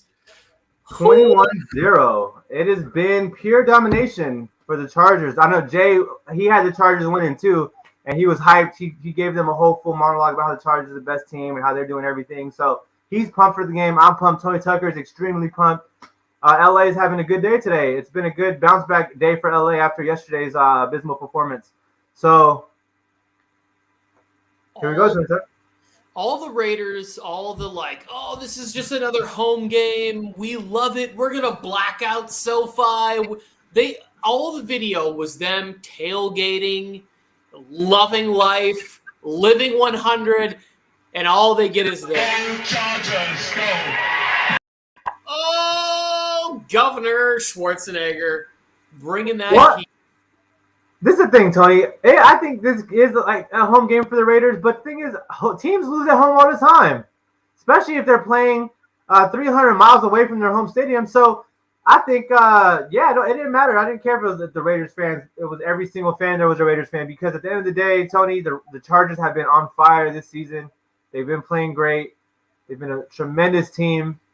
And I think both these teams are contenders in the AFC, but the Chargers right now are red hot. And you can't pick against them right now. 21-0. So Flojo, who joined us for the first half, not only did he not get no love to Austin Eckler, but he also just fell behind in fantasy to me because of the touchdown pass to Jared Cook, and he's going to lose the other league because of the touchdown pass to Austin Eckler. Mike Williams only has one catch for 11 yards at halftime, which isn't great, but Chargers are winning. The game plan is clearly to use the tight ends in this game. The defense is playing absolutely amazing in the first half. Pressure on Carr, not allowing them to do anything, and they've cleaned up a lot of the dumb penalties. I am so pumped, can't ready. Do you want to take a little bit of a break here? We'll throw up one of these ads. Yeah, let's go ahead and tell the folks how to get on his prize picks. Me and Tony have our prize picks ready to go. If you guys haven't seen them yet, this is just what it is. We're going to have a commercial right now. You pick the second half. You can go ahead and pick your second half picks. Use a code Warzone, and we're gonna get that here for you. And we'll be back. We'll be back quickly. Patrick Mahomes, over or under 4.5 touchdowns. Over. Easy. He's obviously the best quarterback in the league. What is up, everyone? It's Mike on the mic here, and you may remember me or may recognize me from the hit show Friday Night Wars and Mike's Film Room right here on the Warzone Sports Network. And I am here to inform you of our partnership with Prize Picks. Now, no, we didn't just partner with Prize Picks because of the large Brinks truck that they backed into our backyards. We also play Prize Picks, and it's a tool that we can use to interact with you guys. You guys can compete against us. And in this quick tutorial, I'm going to show you exactly how to participate in the Prize Picks competitions right here on the Warzone Sports Network. So first things first, you want to head to your favorite internet browser or head to the App Store or whatever phone that you operate. And you either type in prizepicks.com on the internet side, or you can download the Prize Picks app today. Once you download the app or visit the website, it's easy as clicking start playing, and you're going to see a chance for you to sign up to your account. Once you fill in all your information and you've created your account, just click the deposit button up in the corner. And here's where you will deposit the amount that you would wish to play with. You can enter a custom amount in this little box that says $10 here. Once you select the amount that you would like to deposit and play with, make sure you look for the promo code box. It's going to be small. It's not on my screen because I've already used the promo code Warzone. WARZONE. Warzone is the promo code you need to use, and Prize Picks is going to match your deposit up to $100. So if you put down $20 to play with on prizepicks.com, they're going to give you another $20 to use, so you have $40 total dollars to submit your Prize Picks this week. Once you've deposited with the code Warzone, you can scroll through and look through all the options you have as far as Prize Picks. If I want to put down that Zeke is going to have over 58.5 rushing yards this week, I can select Ezekiel Elliott, go to my current entry, and select over for Ezekiel Elliott to go over that rushing yards amount. Once you've selected all the entries you'd like to place in for this weekend's action NFL football or any sport that you'd like to play, choose between whether you want to do flex play or power play. Each one pays differently, and click place entry. You can go to the top of the browser and select my entries, and it's going to show you all of your entries. If you screenshot these entries and send them to us on the Warzone Sports Network Instagram page, we will actually feature your entries on the show, on the live streams, on the pregame and postgame talks, and root for your prize picks to succeed right along with you. As you can see, it's super simple to hop on here and play prize picks. I can't wait to see your entries and compete against you so you can get more correct. Now, back to whoever's hosting this show. Hopefully it's me. That means that you're being entertained.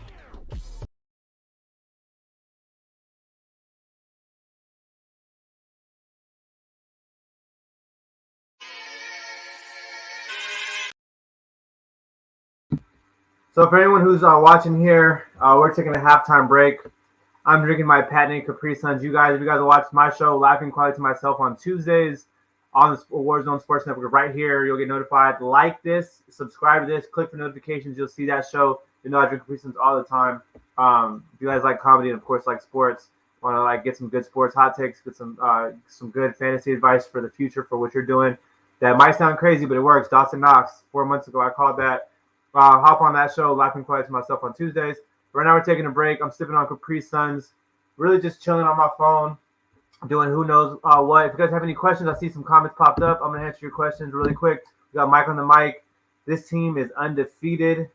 Yeah, he's talking about the Raiders, actually. I thought he was maybe saying something positive about somebody, but he's talking about how the Raiders look terrible today. It's not even the Raiders don't even look terrible. Derek Carr's missed a few throws, just like Herbert missed a few throws, but the Chargers have played great. They're up 21-0. Credit to the Chargers. Not really a knock on the Raiders, in my opinion, but a big credit to the Chargers for playing great. They are changing. They're chanting frauders, I think we're saying. They're chanting frauders in the stadium. The frauders, the freighters, the Raiders. Chargers fans are here cheering. So, yep. I mean, you got to be. If you're a Chargers fan right now, even if you just like football, you got to be cheering for the Chargers right now. They've been playing great.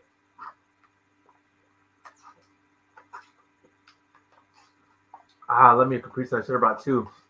But yeah, these Capri Suns are probably drinking too much Capri Sun. I don't know. I should talk to the doctor or something, see if that's good. Maybe we can just start drinking the water again. But yes, Chargers are doing good. TDs is down by 21.4 now. You got Eckler and Herbert. It looks good for you. Chargers are playing great.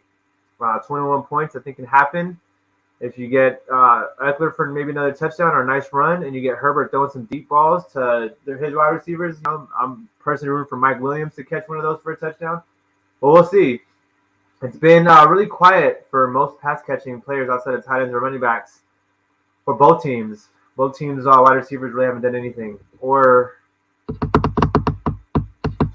besides Austin Eckler, their running backs. So, guys, if you guys have any comments here, I will answer them. If not, we'll be back in about 5 minutes for the second half of this game. So, yeah, I'll be here chilling. So, if you have comments, I'll hop back in. But until then, talk soon. Much love to everyone watching the game.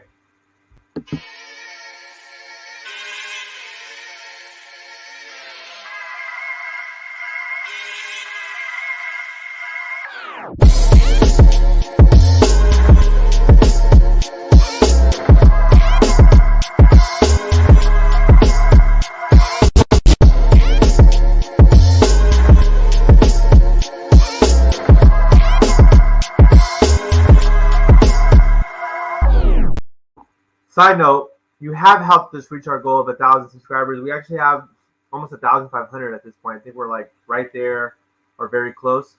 So thank y'all for that, by the way. So if you read that, 1,000 subscribers, we're a little bit over that. So thanks for that. And we're back to that same little out here. But before we get there, let's do this.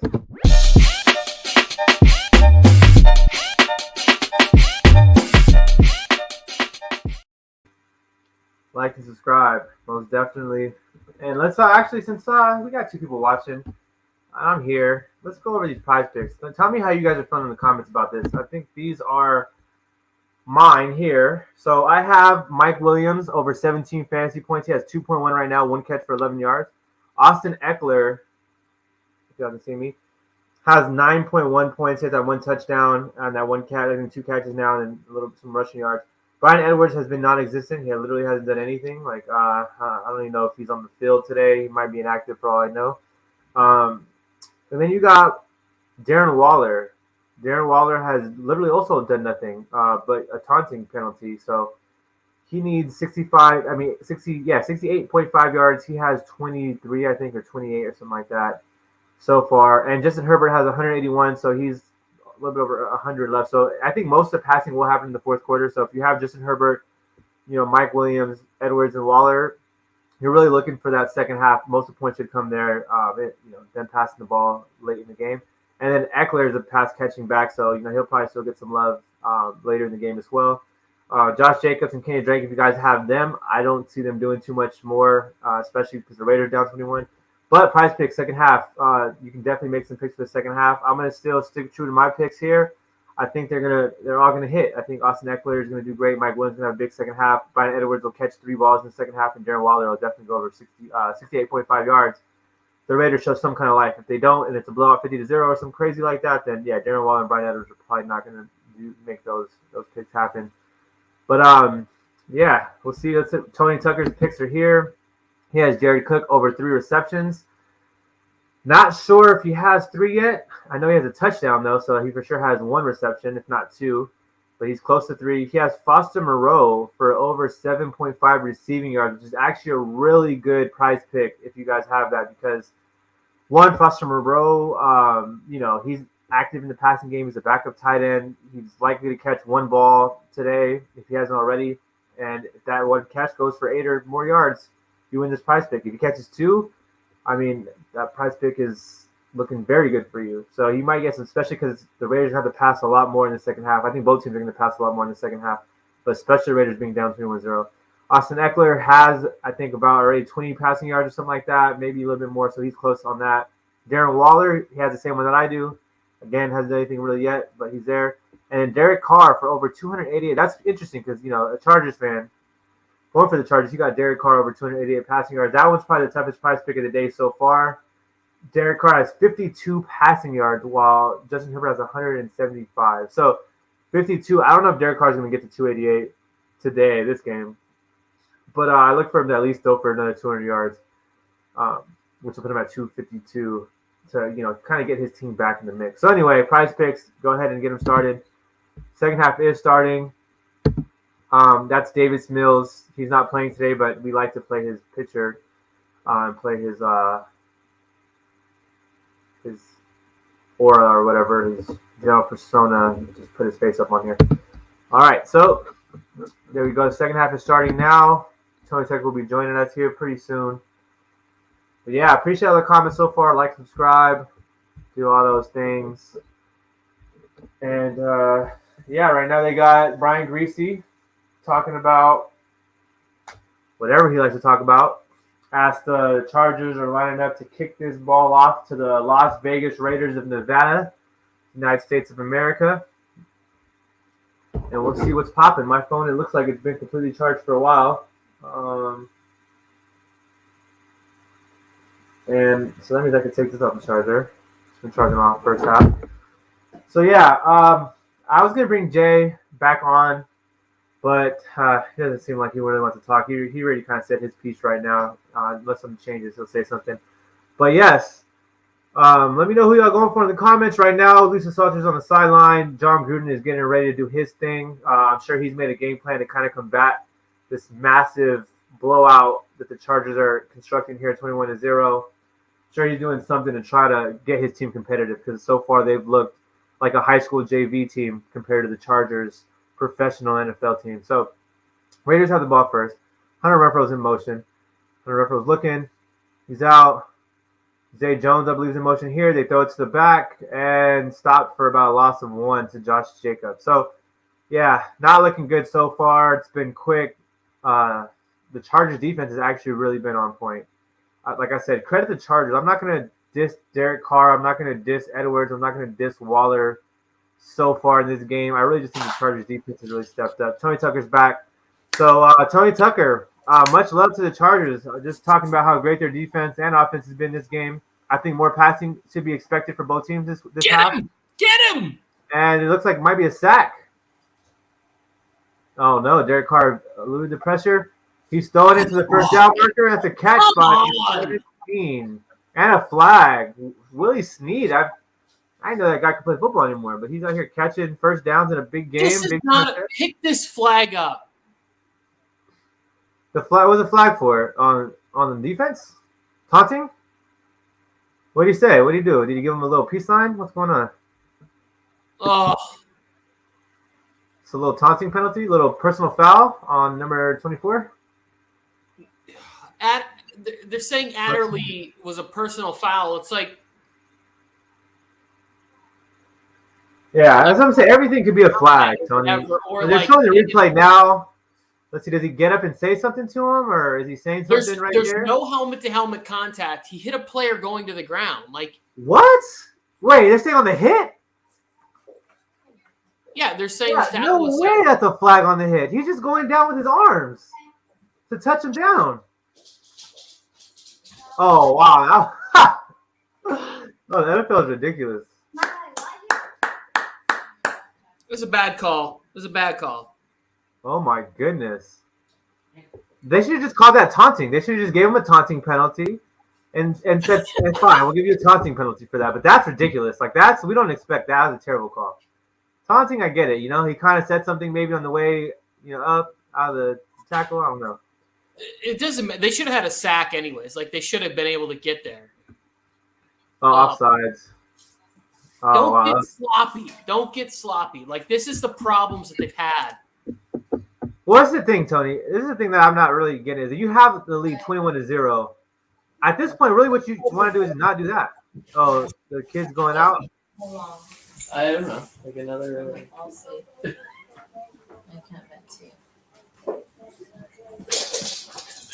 Those are your kids? Yes, that's my family. Oh, awesome. That's nice to see him. Yeah, you got a tall, I believe, child. Because you always here. Yeah, he's now the tallest person if you don't count my frohawk. I still have him by like the curls on the top of my head. Come on! Oh, Derek Carr throwing it to Darren Waller. That's good for the prize picks. But yeah, Tony, I've dated girls like 6'1", 6'2", 5'11". I prefer taller girls most of the time. But I mean, I don't care, whatever. But I'm saying if I do end up marrying and having kids with a girl that's like 5'11", my kid will probably be like 6'10" or something crazy, and I'll be looking up to him like, "What up? What up, Dad?" He's he's like 5'10" now or something. It's he's growing. He's like 15. Come on. I'm gonna have to date like a nice 5'6". 5'6" is a cool height. All right, here we go. Josh Jacobs. Wow. That was the best run of the night for any open Las Vegas Raider. That's crazy. I've been calling Las Vegas since last year, and then this year, I don't know what's going on. I've been wanting. Oh, because I watched the Al Davis documentary recently. It's got me messed up. So this has been the problem all year with the Chargers. Has been undisciplined penalties.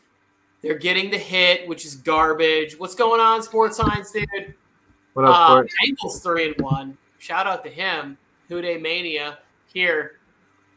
And then the rush defense. So now they got a 10-yard gain. They got a couple bad penalties.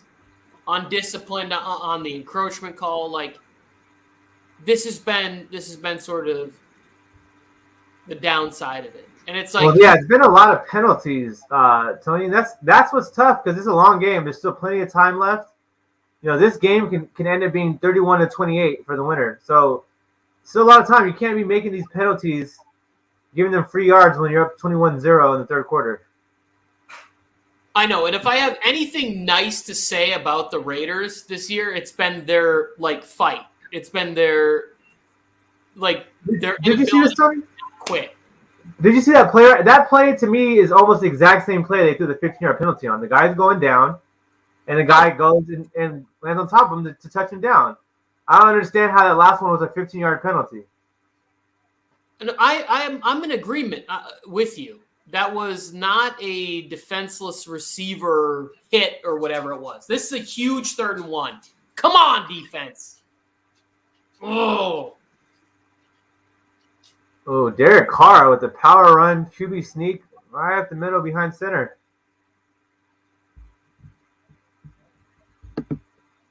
what's up? You want to go outside? Hang on. Gotta take my dog outside. Oh, that's pretty cool. No, not the dog. I think we're talking to him. It's pretty cool because he said that, the dog. And, I thought I was talking to a human. So we got player down for the Los Angeles Chargers of California. So Derek Carr is heading to the sideline with the coaching staff. John Gruden's talking to him about who knows what. Probably we probably need to score here, Derek, or else the game maybe getting out of hand because Justin Herbert's going to go off for another touchdown when he gets the ball. So, that's the other thing, Tony. You think the Raiders can score a touchdown here, make it 21-7. But if Justin Herbert just starts balling out, I feel like they already have a big enough cushion to where the defense doesn't need to do anything anymore. Justin Herbert can just keep going off every possession. Well, the offense really didn't get clicking until those final 2 drives in the first half. So we're basically coming back out here. All of the things that I was worried about was the undisciplined penalties, which they got 2 of them so far, because Adderley really didn't need to go for that big hit. He was headed to the ground anyways. There's no need to even go for. You could have just ran up, touched him. Congratulations, you got to play. We don't need to give you the bonus yards on the big hit. But I get it. Like, you're going in, you're trying to maybe cause like an incompletion instead of just allowing him to catch the ball like that. He's supposed to touch him with his foot, just give him a little foot tap. No, but he was pretty far away. At some point, you gotta. In this NFL, you can't really go for those plays anymore. Well, didn't we recently see a play? I think it was a Bears where some sort of play. The guy goes down on a catch, and then the guys don't go for him. They just okay, the play's dead. They're walking on the field. The guy gets up and runs for a touchdown. So it's like, what do you want? Do you want me to not do anything and let and then you guys don't call it dead, and now you guys are saying it's a live play and you want the touchdown or do you want me to go do something else? Because you can't have it both ways. Like, the refs have to either call that down, okay, he's down, don't touch him, he's good, don't go for him, or you got him like you did, there's no flag. So it's got to be consistent. Got to have it one way or the other. I don't know. That's how I see it. Because a lot of times you think he's down, he gets up and runs for a touchdown. So. Well, I think you just have to play on the side of error, and if you have to, you just touch him on the back. But the defense has got to make a stand. Could really use a turnover here. Sack, fumble. Derwin James, first interception of the year would be nice. Maybe Carr tries to force one somewhere it doesn't belong. Yes. Pick 6. Oh, no. Fumble. Oh, no. Sack. Fackrell. I thought he was about to get a fumble right there. Yeah, I did too. I thought he was going to go for the strip sack, but just getting the sack is fine with me too. Just getting a touchdown. Living to see another play. Yeah, he kind of did go for it. That's actually a good play by Carr. He's got. Well, I've been saying that all game. I think the Raiders have actually played all right. It's not. I think it's the Chargers defense has just been really good, and the Chargers offense has been, like you said, the last 2 drives were really good, and the opening drive. Yeah, no, they have been really good. I mean, they're getting Brandon Jacobs in the passing game, and that's one of those things. When we play fantasy football, you talk about how Jacobs isn't involved in the passing game. They're throwing the ball to him. I think he's got 3 catches already. But I feel like they're throwing it to him out of necessity because it seems like there's nothing else open for Derek Carr out there. They're clamping. Yeah, the defense has played sensational.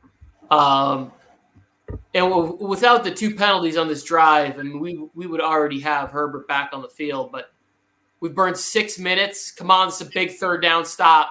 Get there, up the. Hunter Renfrow with the touchdown. Another guy I have in a fantasy league where it probably doesn't matter as much. But Yeah, the defense has played so good outside of Hunter Renfrow, I guess you could say, because he's caught a few balls and now he has a touchdown. But I thought Brandon Edwards was maybe inactive today at halftime when I was looking over everything because he hasn't done anything. But I've seen him now; he's in the game. Seems like Edwards tends to show up in overtime. Yeah, that's what I was gonna say. It's not overtime yet, Tony. We gotta relax on the Edwards stuff. But so are you calling this game win overtime? Is that what you see happening right now? No. The offense needs to respond. They need to put together a good drive. They just need to continue the flow they had at the end of the first half, and it's been and that needs to continue. Let's put him away now, Tony Tucker. Let's get Mike Williams 75-yard touchdown pass from Justin Herbert. Put him away early. Get him done now. It's done. Big I'm in for that. Like, yeah, I don't want you to get it twisted. Like, I would love a bomb. Like, I would love for everybody to be like, who's watching this, to be like, who's Josh Palmer? Like, I would love like, a nice 75-yard touchdown pass to Josh Palmer. Even Jalen Guyton. I don't care who it is. I really don't care. If he throws the ball to Ryan Anderson, the backup tight end, backup tight end, Gabe Neighbors, the fullback, I don't care. Honestly, Gabe Neighbors. He doesn't spell neighbors like the traditional way of spelling it too, which I like. No, it's not. It's like Nabers. Yep. I like it. Like, are your neighbors home? Well, Gabe Neighbors. It's probably like Nabbers. Knobbers. Nabber. Like, what's that Jerry Seinfeld reference when he's like, "Oh, it's my cousin Zach Levine." He's like, "It's actually Zach Levine."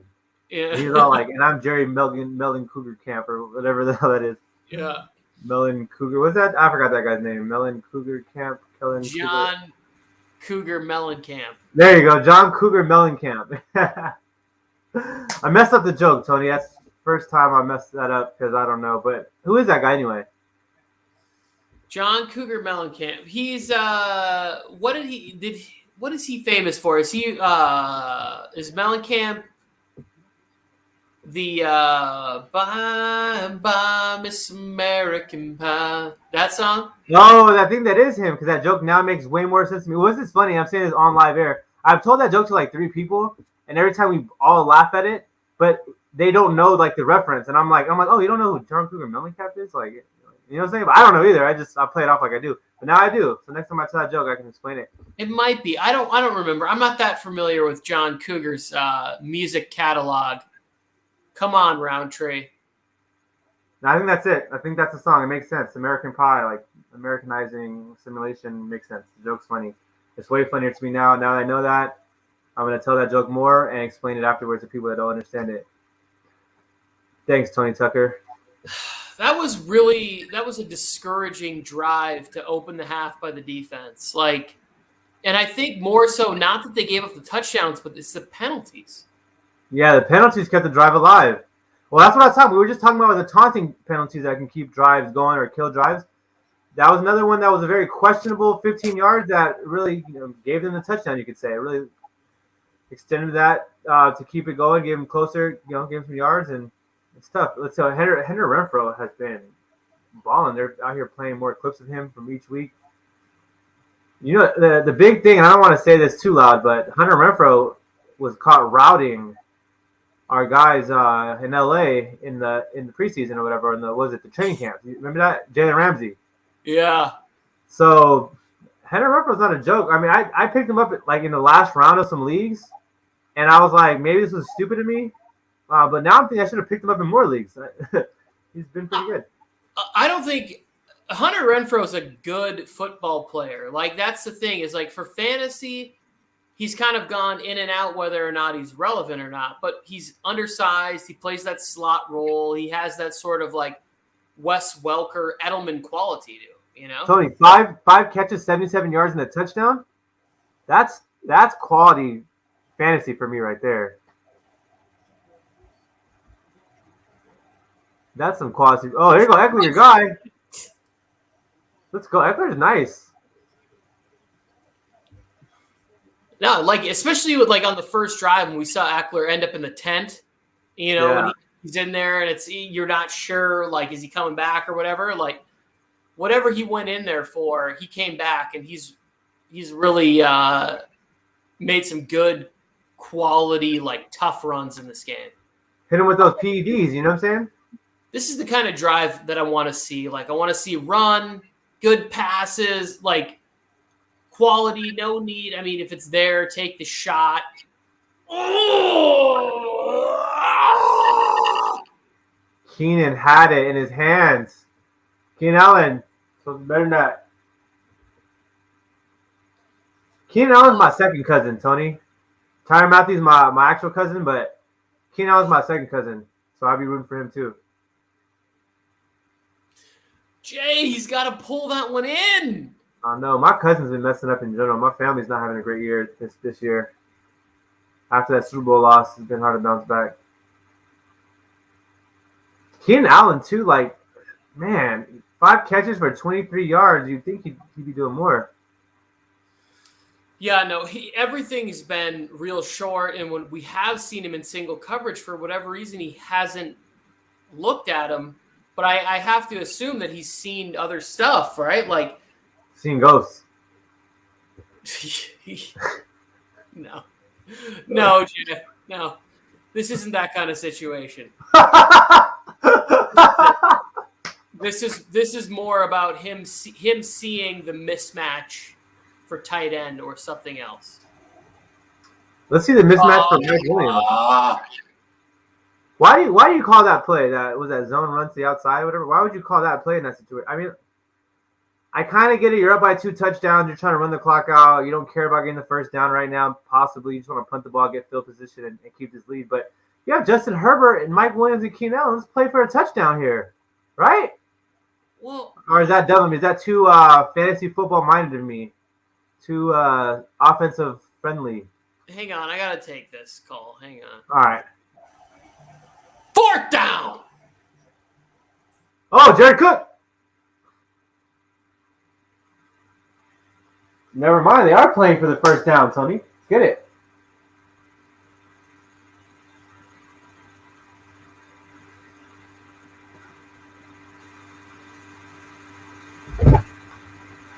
Hello, Tony Tucker.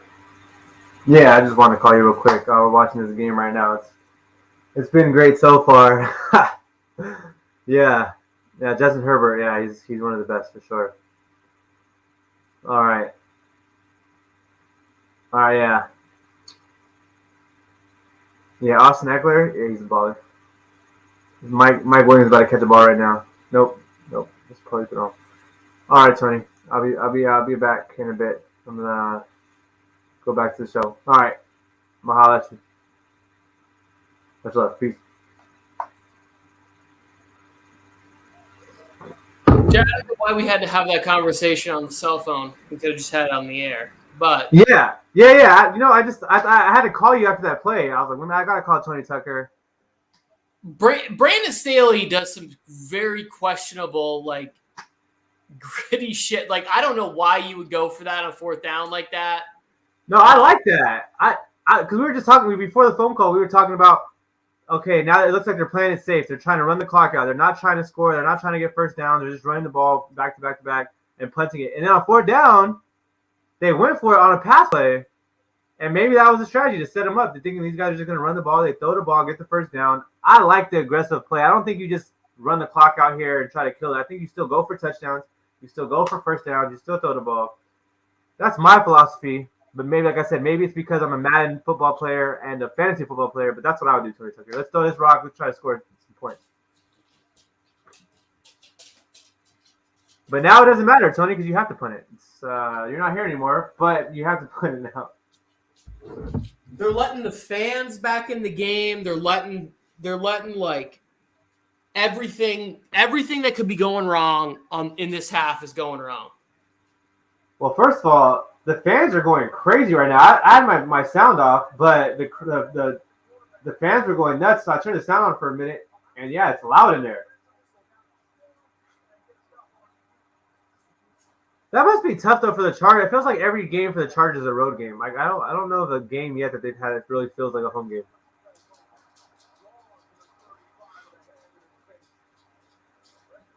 Well, I'll say this: like next, I don't. You know what? Fuck it. I don't even want to think about next week. Doesn't even matter.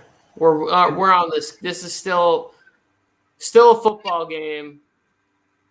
Yeah, they're up by 2 touchdowns, Tony Tucker. It's not like they're down by 3. They're up. They're still up. No, they're still ahead. It's just this just like anybody else. Football's a game of momentum. They came out here and they are playing with desperation, with like the fact that we need this. We need scores. And the defense made 2 really bad penalties on that last drive. Yeah. Yeah. Well, look, Tony, I had Jay on here, and he was going crazy, just having fun about Chargers going to win by 50 piece and like all this stuff. But the reality of it, and we all know this in all seriousness, this is NFL. Most games are going to be really close, especially when you play on prime time. You just seen the Buccaneers and the Patriots, have a really good head-to-head game, 2-point game. So it's not surprising if this game goes to overtime. I told you, I think the winning score is going to be 31-28 for the winning team. I said that earlier after they had 21 points, I believe, already. I think I said it in the third quarter. So, but we know this, Tony. So this is football. This is the NFL. This isn't your high school team where if you're just better, you're going to win by 50. This isn't, so 90% of the games are going to be really close down the wire. It's what we want. We want drama. We want excitement. We want something to really like have us on the edge of our seats. So that's what's probably going to happen, Tony. So don't worry about this. We kind of knew this was going to come from the Raiders, that they're going to fight back a little bit. Not just lay there. If they did, that'd be crazy. If the 3-0 team just laid there and got blown out by 50, that'd be insane. But I think the Chargers are still going to win the game. Justin Herbert's still going to ball out. We'll just have to see what happens, Tony Tucker. Don't worry about it. It's NFL. It's football. It's fun. This is a funny commercial. This is a funny progressive commercial. Way to go, Baker. Why would he give them cheese? That's like the worst thing I want in my bag. Like, oh my goodness. No, that's what's funny about it, is that he put in a bunch of chips first and then gets stadium food. That's the joke. That he's giving us food as treats. So he's giving him a handful of terrible pieces of nachos in after. I like it. Well written, well executed. Very fun. Nah, yeah, I mean, it's just for jokes. Like, Baker Mayfield, it's just for making fun of him because he's doing dumb stuff. But it's funny. I get it. In real life, though, I'd be like, yo, Baker, if you give me some chips and some random cheese in my bag again, I'm torching your stadium down. Browns about to play at the high school. So. All right, here we go. Come on. This was a joke. Oh, there goes your guy again, Josh Jacobs, for another first. You were hyping him up a little earlier, saying he's getting the ball off the pass catching opportunities. He's got another one. No, don't get it twisted. Not hyping him up, just saying that like it's a little unusual because he's not technically used in the passing game very often. Like that's one of the knocks on Josh Jacobs is that he doesn't catch the ball in the backfield. Kenyon Drake is the pass catching back, but he's done nothing this year. So that's probably why they're just like, well, someone has to catch the ball in the backfield. It can't if it's not going to be Drake, it might as well be this guy. Is that who we think it is? Henry Ruggs? Oh, my goodness. Oh, he dropped it. He almost had that, Tony Tuck. But there's a flag on the play now, too. See, maybe offensive holding, maybe pass interference. Pass interference, defense. Dang, that's a crazy call right there. Asante Samuel Jr. has been playing great this year. Costly penalty, Tony. Oh, especially because if he just turns around and plays the football, it's an interception.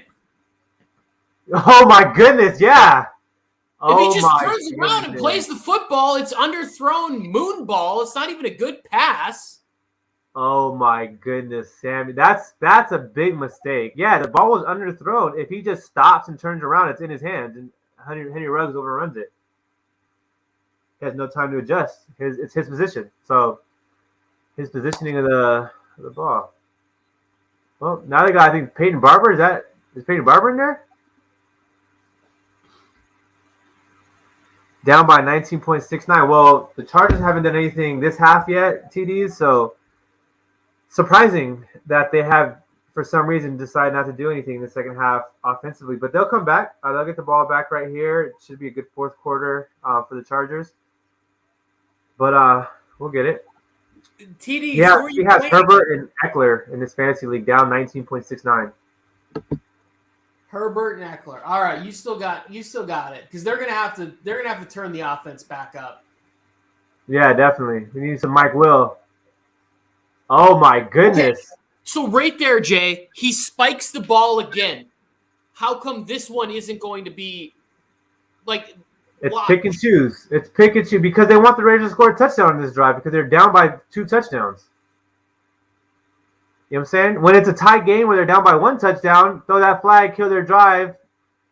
Let's get the Chargers to get a big lead so the Raiders can make this storyline comeback right here in the second half. But now that they're making the storyline comeback, we're not calling that flag no more. Now we're calling a pass interference and a personal foul on a tackle. Interception. That's just not enough. Need an interception.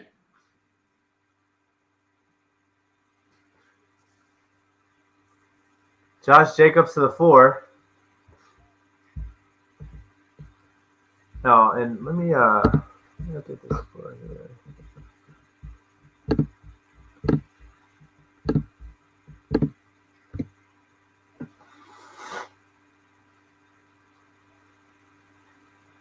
You guys are tuned in here. It's the Warzone Sports Network, Monday Night Football, Raiders, Chargers.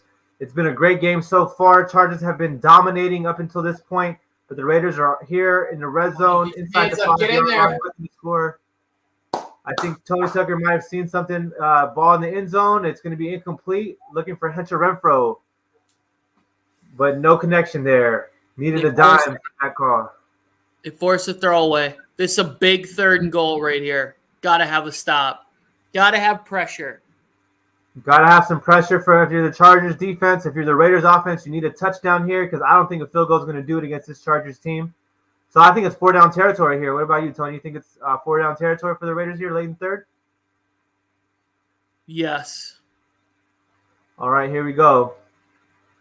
Derek Carr is looking around. Derek Carr is showing some nerves a little bit here, too. It looks like he's a little nervous from what I'm seeing from his face. He's throwing back the end zone to his favorite target, and that looks like 2 feet are in. Touchdown, Darren Waller. And Darren Waller goes to celebrate again, but no taunting penalty on this one. The NFL is looking for a comeback story, and they're getting one here. Darren Waller, 3-yard touchdown. Hey, Tony, you know what he said? He said, stop effing playing with me. He said, stop playing with me. And that's something that I would say, and that me and Sargent would say when we're playing Madden, when we're playing against 2 other guys, and we smack them, we'd be like, stop playing with me. And that's not taunting. That's not taunting penalty. He jumped on somebody. He's talking all kinds of mess. No taunting penalty. I'm telling you, they're looking for the comeback story, Tony Tuck.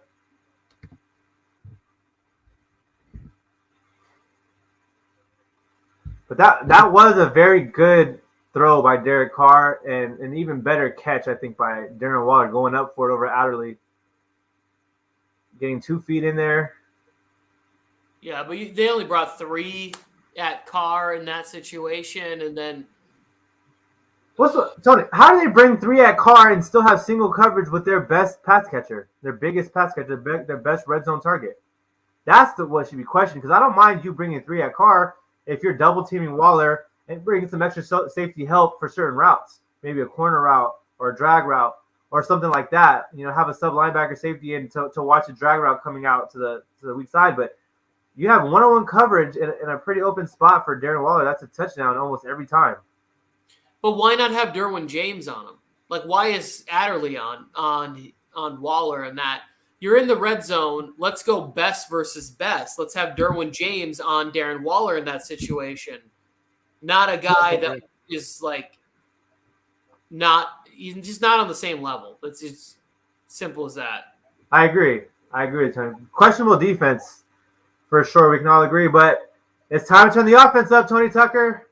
And hey, Tony, I didn't do this for the first touchdown, but I feel like we owe it to the Raider Nation out here that's watching, for one, to show a little unbiased here. Sorry, Tony, let's be quick.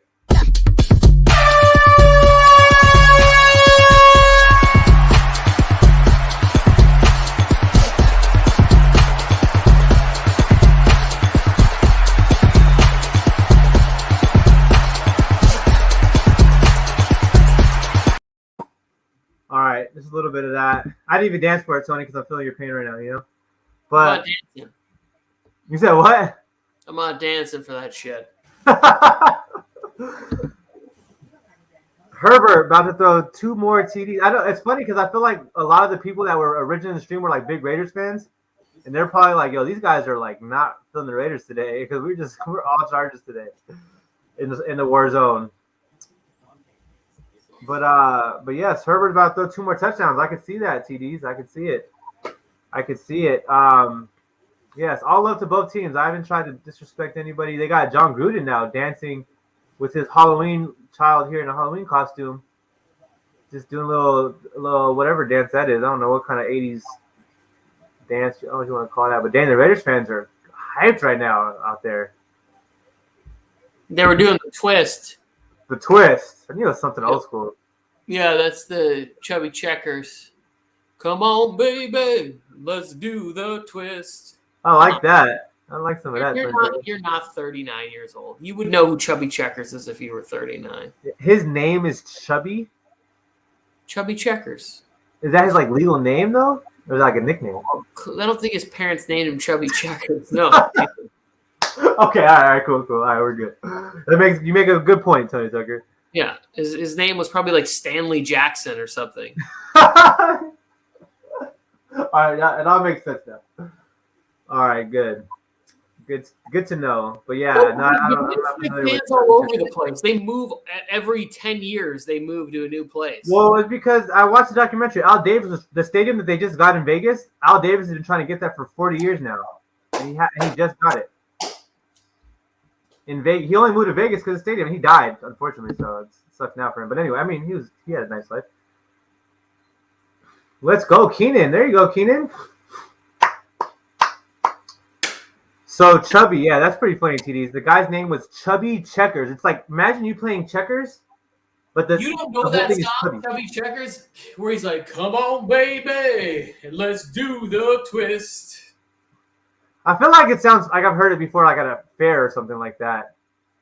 I never heard Chubby Checkers itself. I think I've heard the song before, but I never heard of Chubby Checkers as a human. Larry Roundtree. That's good. No, get back in the huddle, Roundtree. No stupid penalties. What is he doing now? What is he doing? What is Chubby Roundtree up to? Oh, he's doing this little. Well, he's just in the face of the defender. Like, my thing is, don't give them a reason to throw a flag. That's it. Just don't give them a reason to throw a penalty flag. They'll find a reason if they want a reason, Tony Tucker. What the? Oh, let's go, Mike Williams. Wow. See, that's a third one that I don't understand what he's doing out here. But look, that was a Keenan. Even though it really wasn't, even though he was a targeted guy. But I don't know, Tony Tucker. I don't know. The good thing is that the Raiders somehow pull this off. At least I'm wearing black and silver. I'm just playing Tony Tucker. All right. Who do y'all think is a handcuff to have for Eckler? Seems like both have been on the field. Yeah, it's tough because Eckler's more of like a Swiss Army knife of a running back. He does it all, really. And he doesn't do it all the time.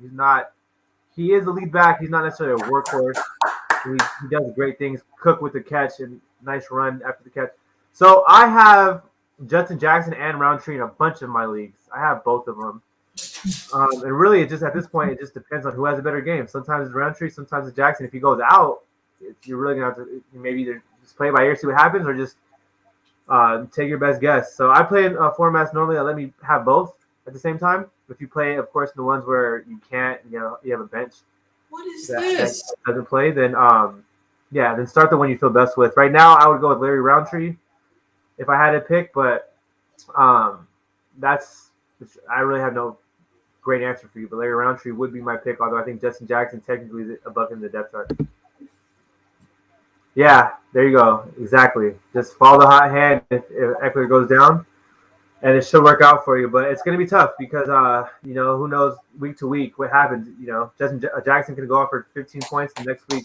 Roundtree does, so it's tough. But yeah, that's the best advice I can give you on that. But yeah, if you play in a format where you don't have a bench, everyone plays, I would say have both of them on your team. That's what I do. And then you have one guy who He'll give you some points hopefully between the two if he's down, if Eckler's down. TDs, I would say that the safe play, if you have Eckler and you want to carry a backup for him, the safe play is Jackson. The big play is Roundtree, because I don't know how much they're going to trust the rookie in pass blocking and everything else. And I think Jackson is probably the safer handcuff. Roundtree's the guy that, he could be somebody who runs for 75 yards a weekend and is involved in the passing game because he can catch the ball. All right, fourth quarter. Here it is. Fourth quarter, Jay. Fourth quarter. Wow. This game has gone by fast. I'll tell you that. And the Raiders are showing some fight. The Chargers, they need to put this together, get some points on the board. But it's now thundering over here a few miles out of SoFi where I'm at. So that rolling thunder, it's coming, it's making its way out.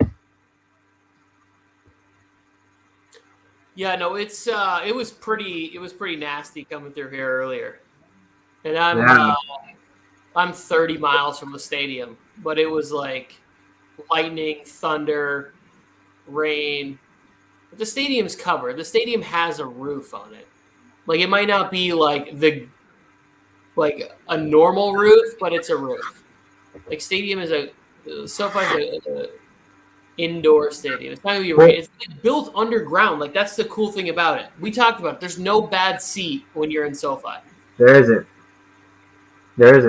It's a great stadium. And what's crazy is that I heard the roof is LED. So if you're flying over the stadium on a flight, you can see the game from or something like that from the flyer. It's LED on the top of the stadium. I flew over the stadium. I didn't notice it, but there was nothing going on when I flew over it.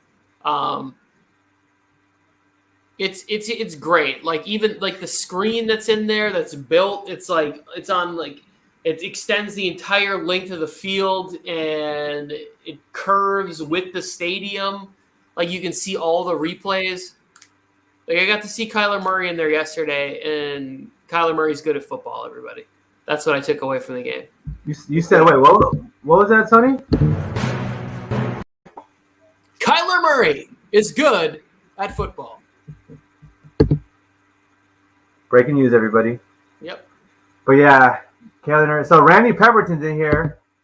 Randy Pepperton, thanks for joining us. Like, subscribe, all that love. Who you got today? You got the Chargers or the Raiders? It's 14-21, and it's looking like it's going to come down to the wire here. Randy, let me know who you got. Tony Tucker here. You can't tell by that color of his shirt. He's going for the Chargers, but it's going to be a great game.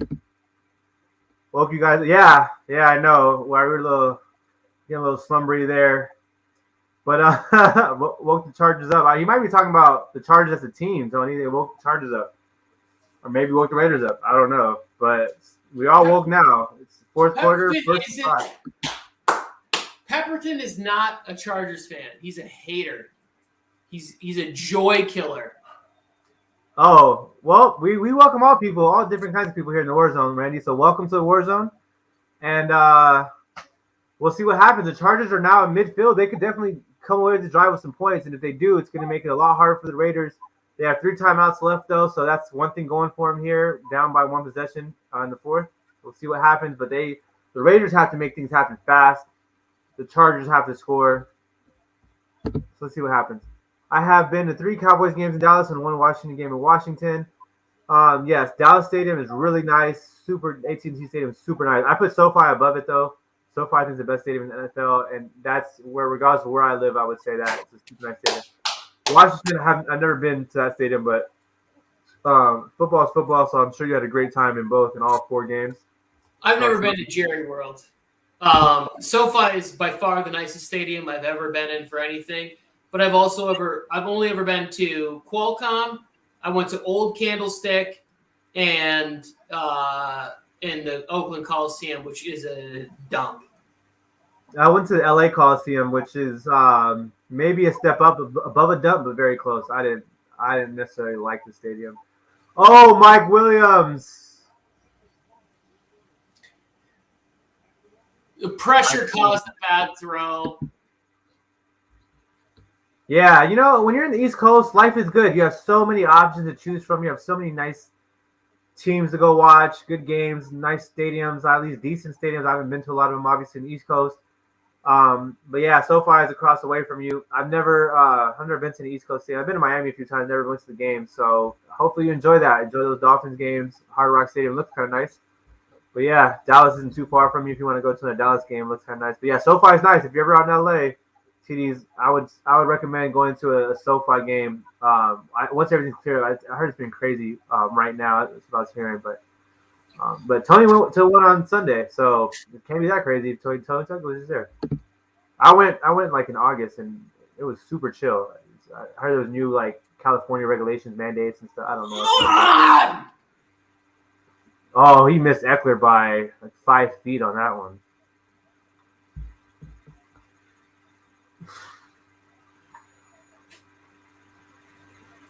He had Eckler. That was your prize pick right there too. If you would have caught that.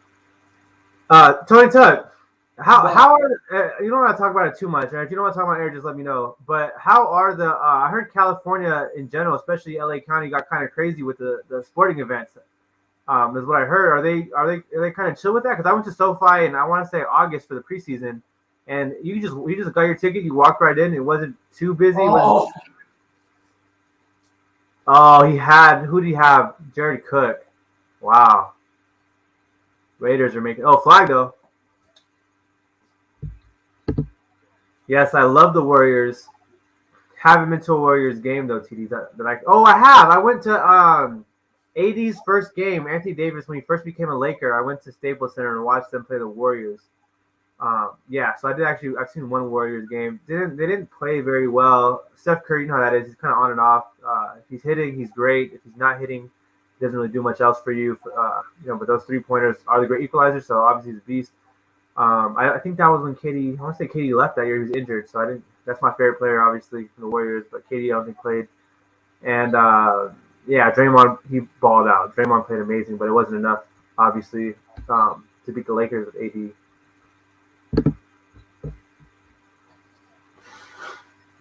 Yeah, I don't know. I do want to go to a Chargers and or Rams. I was supposed to go to a Rams game this season, but again, I don't know. Did they give you a hard time, Tony, going into the game yesterday? I asked Mike too with him, but that's what I was hearing. I heard it's been a whole thing. Regulations kick in like October 5th or October 15th or something. Dang Defense it. Make a play. Thanks, Tony. I should have. Now it's too late. I should have went to a game before. I went to SoFi earlier though, so at least I got to experience it. All right. Derek Carr has plenty of time. He's throwing it deep to who knows who. Henry Ruggs.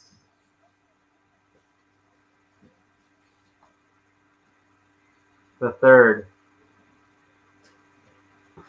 Yeah, TDs. I like the Warriors a lot. I like the Lakers a lot. I personally, right now, if everyone's healthy, I don't think the Warriors are really there with the Lakers. I think they're a first or second round playoff exit if they do make the playoffs, which it's looking tougher because Denver might make a play for Ben Simmons, which would then, that's another West team that you got to worry about. With Jokic, of course, MVP. Yeah, it's tough. The West, there's a lot of teams that can emerge this year out of the West that we're not even talking about yet. So it's going to be tough. The Warriors might not even make the playoffs this year just because of how deep the West is. We'll see. I got the Lakers, of course, right now coming out of the West. If Denver makes that Ben Simmons move, I can have Denver right up there with the Lakers. But right now, the Lakers are kind of up there by themselves. The Jazz are kind of up there, but taking the Lakers, and I don't think the Warriors are at that level yet. If they lost KD, they're trying to rebuild, and bounce back from that loss. Well, we got to see Wiseman's development. We got to see how Clay returns from injury. Yeah, there's a lot of question marks. The cum bucket, Jonathan Kuminga, he's been getting rave reviews out of the summer league, so he's got to do something. I don't know. Jonathan Kuminga's a rookie. Can he fill that KD role in? That's the NBA is also doing a thing with the people who aren't getting the vaccination. They can't play. So like Wiggins is not. He said he's not getting the vaccination. He plays in California, where you have to play. So it's a weird situation where he could like miss half the games. I think he's going to end up getting it, or something will be worked out with the Players Association. I think. Come on, defense! Yeah, Andrew Wiggins can't play in any games in the state of California or New York, so he'll miss all home games, all Lakers, Clippers, Brooklyn Nets, and New York Knicks games, Kings games as well. So he's looking at missing about 50 or so games this year, an 80-some game season. So I think that they just work out a trade him to some team that needs a small forward outside of California and New York, get something in return. It shouldn't be a big deal. California and New York has been kind of crazy in those states. So all the players that are choosing not to, just trade him to a state that's fine with it and get something back in return. It should all be fine. But yeah, Jazz can be very scary. The Jazz can be a very good team when they're on. The question is, can they be on for the whole playoff run and throughout the whole season? Which I think throughout the season they for sure can, because you're playing against teams that aren't always at their best, aren't always the best teams in general. But the playoffs are very tough. When you're playing the Lakers at their best, if they're healthy, it's going to be very tough for the Jazz. Spida, Donovan Mitchell is a beast. One of my favorite players to watch, and just in general is a great person. I always root for Donovan Mitchell, Spida Mitchell. And and there you go. Andrew Webb said he's getting it now. So yeah, if you got him. Yes. For California, looks like a pick or something with Stone or a sack. I think it's a sack. Derek Carr just got sacked 3rd and 3. Yes. Tony Tucker is hyped. We almost want to give a touchdown video celebration for that sack because Tony Tucker is going bananas right now. And the Raiders are looking like they may be calling it a day. They might take this 3-1 and see you in Las Vegas. We'll see. Well, they have a good kicker. They have Carlson. This is a guy they trust. This guy's got a boot. How far is his kick after that sack, though? That's the question. That's a 52-yard kick. It could have been a 45-yard kick. Yes. And that's off. Daniel Carson just missed the field goal kick. Yeah, I got to take Derek Carr taking that sack was tough because that took you almost out of field goal range. They still went for it anyway. They missed it, and now the Chargers are up 7-0. Now let's hope that Justin Herbert can put together a touchdown drive here and make it tough for the Raiders to come back and make this close if you're a Chargers fan. Of course, that's what you're hoping for. I'm looking for Josh Herbert and Mike Williams because Mike Williams, he's been a beast. I'll tell you, this is the crazy thing. Mike Williams has been a beast for me in fantasy all 3 weeks. I finally put him in my prize picks because he's on Monday night, and now he decides to do nothing. Well, here's the thing, is they haven't been using him in the same ways they've been using him before, whereas they're like getting him on quick slants, they're getting him on, like quick screens, whatever it is. They're not. They haven't been. But I feel like you have to. I feel like you have, like, as much as the run has been nice and it's been working, they've been picking up yards, I want this game in Justin Herbert's hands. Like, I want the play calls to be to Herbert right now. Like, drop back, easy passes, let's go for it. If he sees something where there's a mismatch and he can hit a go route, sure, that's fine. But I want this in Herbert's hands. This implant commercial that keeps running is freaking me out. Like, knock this shit off. What is it? I don't know. They just keep showing a close-up of some guy getting implants for life or whatever. Like, it's gross. I don't want to see it. I don't want to see a close-up of some guy's, like, mustache whiskers sticking over a close-up of it. Like, I'm just are you streaming this, like, from a streaming device? Or are you, like, No, it's a local. It's a local, like, Los Angeles dental ad. Yeah, because I know my friend, he was getting a lot of AIDS commercials on his Hulu, and I don't know why. He doesn't have it. So, those commercials, like the medicines, like where they're like Bictari or whatever. It's like, yeah, he's getting a lot of those, and it was weird. He's like, bro, why did I keep getting these? And I was like, I don't know. He called Hulu to try to resolve it, but I don't know what's wrong with these commercials. Like, I don't understand their demographic, their target audience. I'm getting a lot of like Dish commercials for Dish Network. So I don't know. America, I'm not gonna obviously talk about the commercial stuff, but yeah. Anyway, yeah, Mike on the mic. Put them down right now. Get the laser. Pop, pop, pop. Hey, Mike, tell us what Joe Morley's talking about. Is Joe Morley feeling like this is a W for the Raiders, or is he a little nervous now because it's late in the fourth and they're down by 7 and they just missed a 3rd and 3 and a field goal? Back-to-back blows for the Raiders. Their chances to win this game. Let us know. The Chargers haven't scored since the first half, so they need to get something to show some signs of life here. It's a run to, I believe, Roundtree. He's stuffed. 1-yard gain. I don't like that. I don't like it. To me, this is allowing the Raiders an opportunity to tie this game and go to overtime if they just run the clock down to 4 minutes and punt the ball off and give Derek Carr a chance to send this to overtime. 21-21. I think they have to go, like Mike said, put them down right now. I said this last drive. Where are the passing at? Deep balls. Where's this at? Where score now and worry about the clock and everything later, because you got to be up by more than a possession to give these guys the ball back. Hey, your prize picks is close though, Tony Tucker. Austin Eckler, he's 11, 12 yards away from your prize pick. Jay, honestly, I have no idea. I don't have any idea what's going on with the stats and I haven't checked fantasy. I haven't checked prize picks. I only care about the Chargers getting the W. Going to 2-0 in the division and being first place. He is very invested into this Chargers victory, That's folks. a catch. Oh, come on, Keenan. Incomplete to Keenan Allen. So it's 4th down for the Chargers. The gutsy play would be to go for it, but they're so far in the opponent's in their own territory. I don't think that they'd want it to drop for sure. I don't think they're going to want to go for this on 4th down, but I mean, I would love to see it as a Raiders-Chargers rivalry game to see what they do. I think they are going for it on 4th and 2. I like this because if you get it, boom, you extend the drive. It's great. If you miss it, adds an element of drama. So I think they'll get it though. The Chargers have a really good offense. Let's see what happens. Herbert is back. Tony Tucker's out of the film. Oh, let's go! Let's go! Mike Will.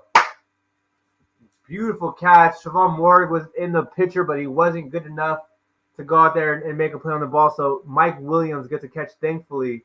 I have him for 17 fantasy points. It seems like that's kind of a stretch. That's Cook. Oh my gosh, it's freaking Mike Williams, bro. It's Cook. It's the matchup was for the tight ends in this game.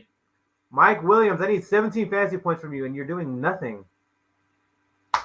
This is making me want to root for the Raiders, Tony Tucker. I'm not even gonna lie. Mike Williams is frustrating like the heck out of me. You do what you got to do, Jay. What? Oh, do what you got to do. You do what you got to do. You root for whoever you want. I am rooting. No, I'm rooting for the Chargers right now. I'm rooting for the Chargers. I've been all game on the Chargers. I'm still rooting for the Chargers, but Mike Williams is frustrating me beyond no end. Like, catch a football, man. Like, this is what you get paid to do, Mike Williams. He's not part of this game plan. Like, they're showing respect to Hobbs. They're showing respect to who's ever on him. Well, can we tell Prize Picks that? Be like, hey, we got to avoid this because they're not in the game plan. You know? Can my fantasy team just get like an automatic plus 17 for the week for his spot and be like, but you don't understand, he wasn't in the game plan. That's 17 points. Eckler's had a great game. 110 all-purpose yards and a touchdown. Driving right here. Eckler has been the guy. In field goal range, smart plays, good. Mike Williams, we need a tubby. Hold it, squeeze it. Oh, he might get it first. He is. Oh, they marked him short. Those refs. Always out here trying to get the Chargers.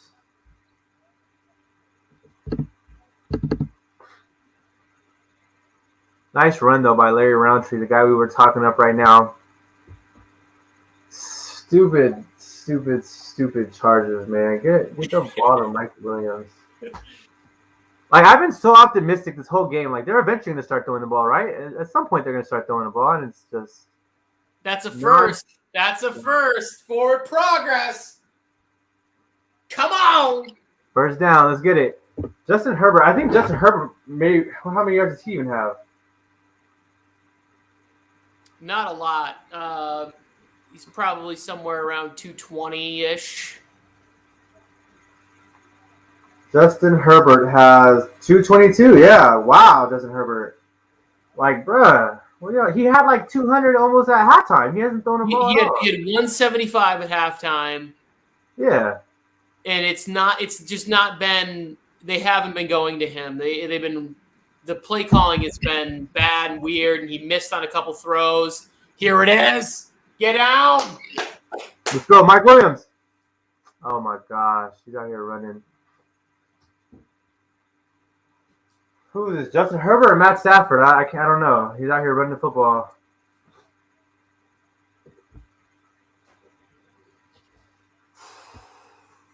All right, let's go, Herbert. 222 yards. Throw the football, but I don't think he's going to throw the football now at this point. Not enough time. No. I'm good with another Eckler run here. Yeah, Eckler run for a touchdown. That's fine. Let's go, Eckler touchdown. Let's go, Eckler. Yes! Whew!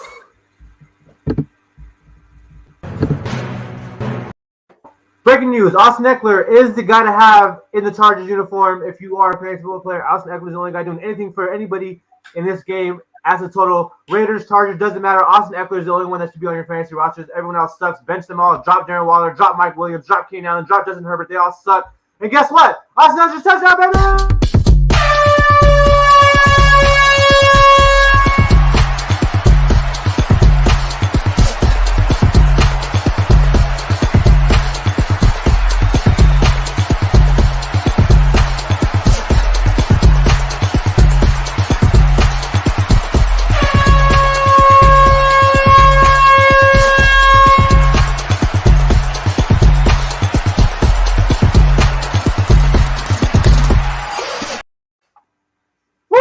You know, I try to copy every dance move on there. I'm doing all the dance moves. I'm doing the Travis Kelce. I'm doing this. But once Tyreek Hill does that backflip is where I'm like, all right, I can no longer imitate these.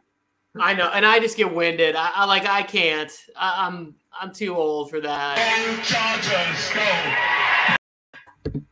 Let's go, Chargers! Yes. Let's hope now, Tony, that the Raiders fumble this ball on the kickoff or something like that, and then Mike Williams touchdown, and then they fumbled again. Mike Williams touchdown, 6, 12.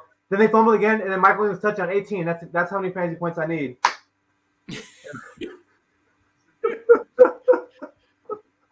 Mike Williams is what's great is that you're gonna have, if you play fantasy football, you're gonna have another chance to buy Mike Williams low. And I'm telling everybody out there, if somebody wants to trade you Mike Williams, do it. Get him. Yeah, he's done great for me outside of the time I used him in Prize Picks, which is maybe it's my fault. What's funny is I think that Mike and Joe are playing each other in the Warzone of Attrition League this year, and it's TDs. TDs, I want this one for you so bad. Eckler and Herbert have done their part. I mean, we're talking about a combined, 3 touchdowns, passing touchdowns from Herbert, and 2 touchdowns, a receiving and a rushing from Eckler. They might get the ball back with some time and need to run the clock out, and maybe Eckler hits a big one for you. But they brought it. They brought it. 2 scores. Well, Justin Herbert didn't do nothing for me, but although I don't think the Raiders have a chance to win this game, maybe Bryan Edwards can catch 3 balls and Darren Waller can finally do something with his life outside of that 1 touchdown, and I'll get 3 out of 5 or whatever. That'd be cool. And then, this is Bryan Edwards' time. Late in the game, 4th quarter, this is Bryan Edwards' time, season, whatever. There's Eckler right there for you. TDs, we got him. Touchdown. Down by 8.5. Well, let's hope that Justin Herbert throws 3 touchdowns to Mike Williams before the game's over, and we'll all be good. You'll win, I'll win, we'll all be fine. 55 points combined. Yeah, they're balling. It's thunderstorming out here in beautiful, sunny California. One-handed pull-ups. Is that impressive to you, Tony Tucker? Bro, I've been north of 200 pounds the majority of my life. Any pull-up is impressive to me. 200 and right now I'm probably weighing in at 235. There's no way I could do a pull-up. You can do a pull-up like a two-handed pull-up, right? Maybe I could get in 3 of them, but it would be a real sweat.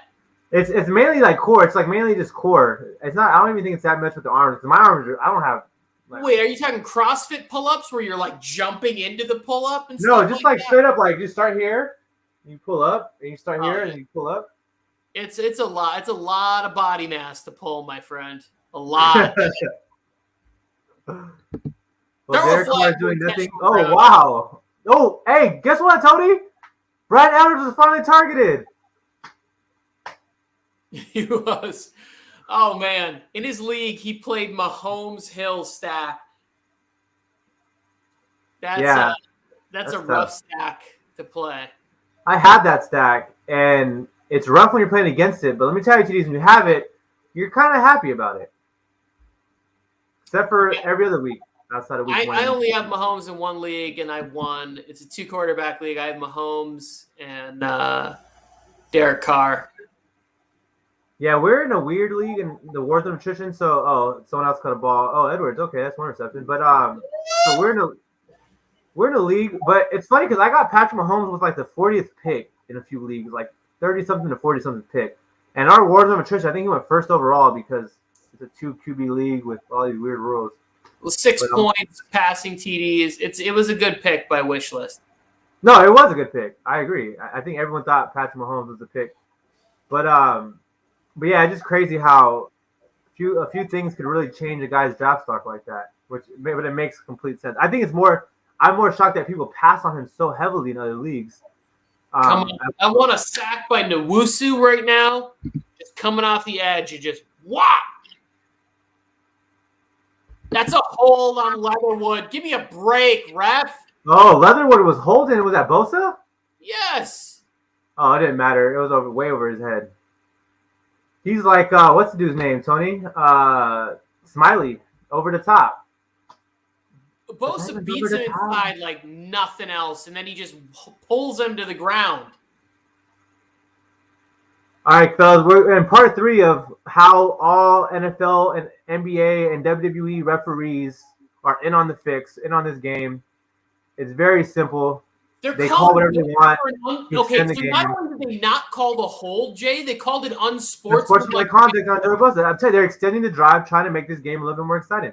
That's what I'm telling you. That every call, it doesn't matter if it's basketball, it doesn't matter if it's football, it doesn't matter if it's wrestling, it doesn't matter if it's whatever sport. They can call whatever they want at any time. Reffing is a fucking joke. Like I don't know any of the unsportsmanlike contact. I don't know where they got them from. Actually, there's been no flag in this game, really, that I agree with. The taunting calls were terrible.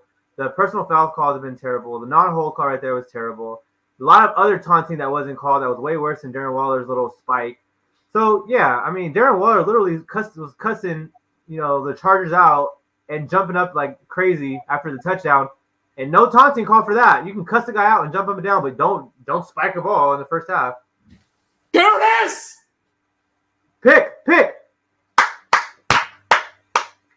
Let's go, TDs. It's Herbert season.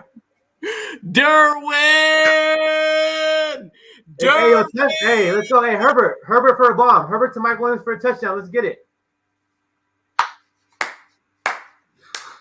I know Jay's really happy wherever he's at right now. I'm about to bring him back on later, Tony, so he could tell us how he feels. But oh man, the Chargers are dominating. Yeah. Darren Waller is trash. If you have Darren Waller in your fantasy league, trade him now for Dawson Knox if you still can. While you still can, please trade him for Dice. No, I'm being serious, Tony, because I have Dawson Knox in so many leagues.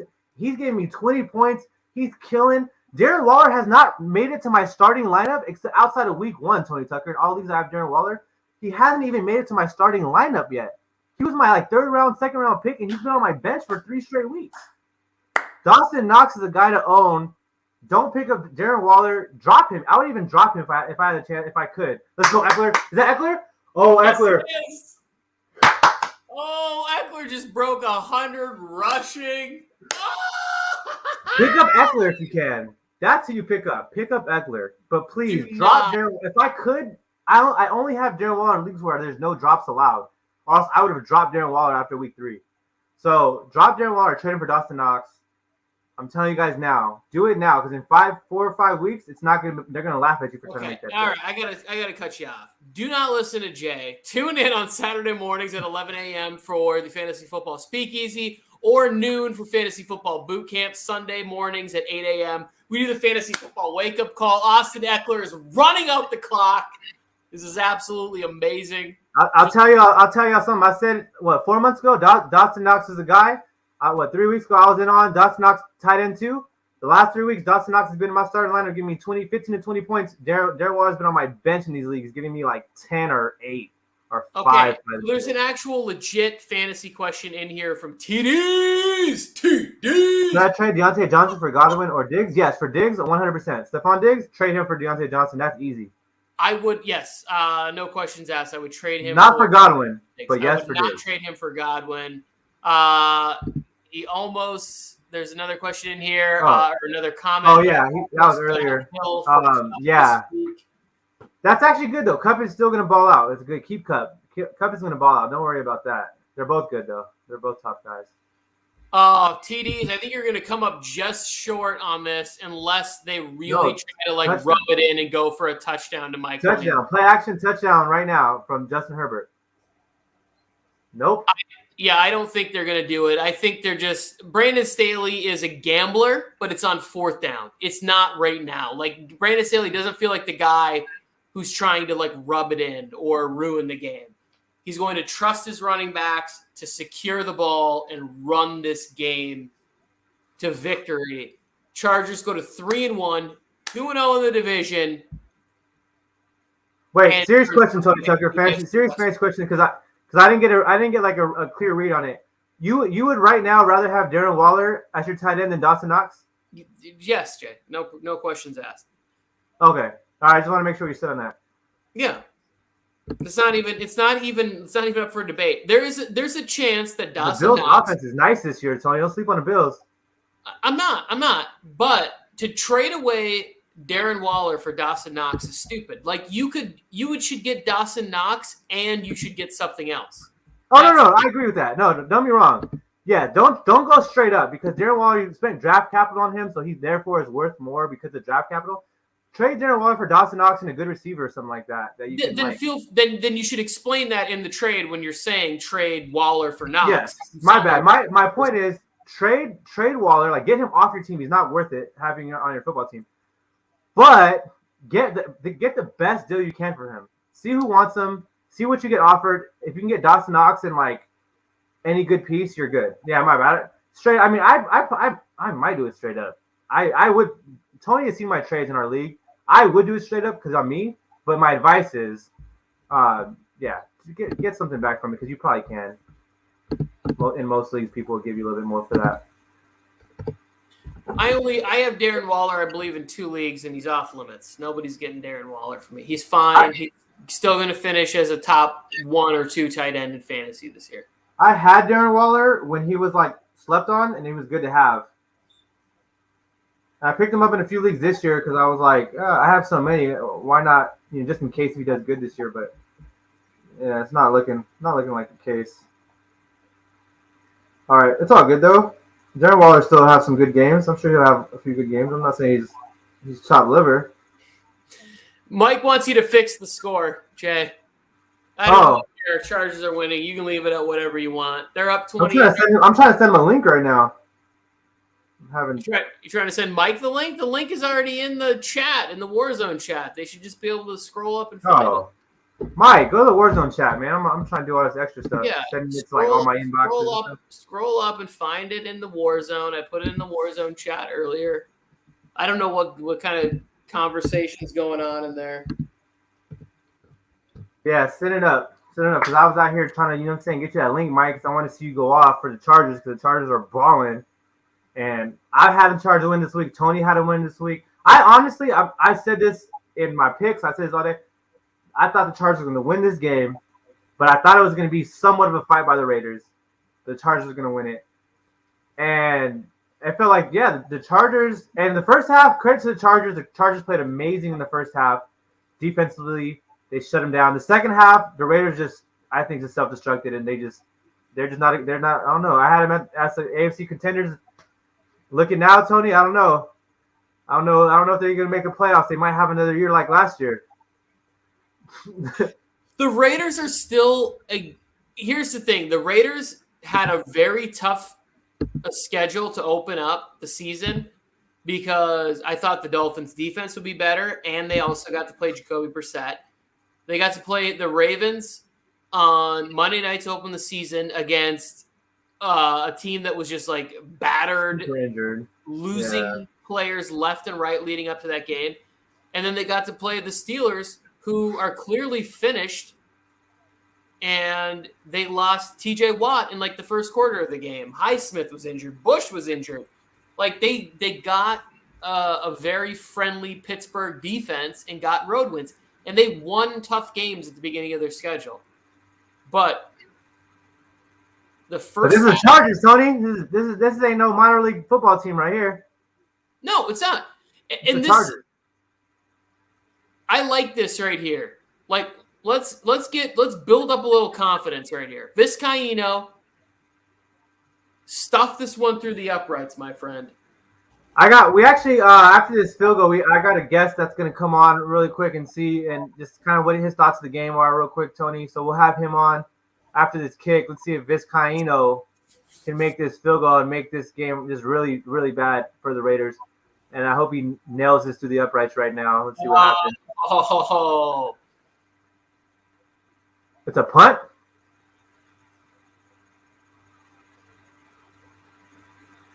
Oh, or you can do that. That also is something. They're really getting kind of like interesting with these special teams calls, but I'll take it. I'm not mad at that.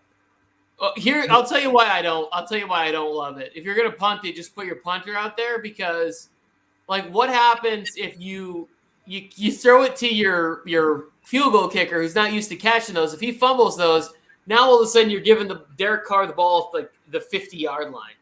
You know what's funny about this is that you've had a lot of good takes, but two of your good takes today have been, and I agree with you 1,000%, have been let your punter punt, let your quarterback throw the football on fourth down.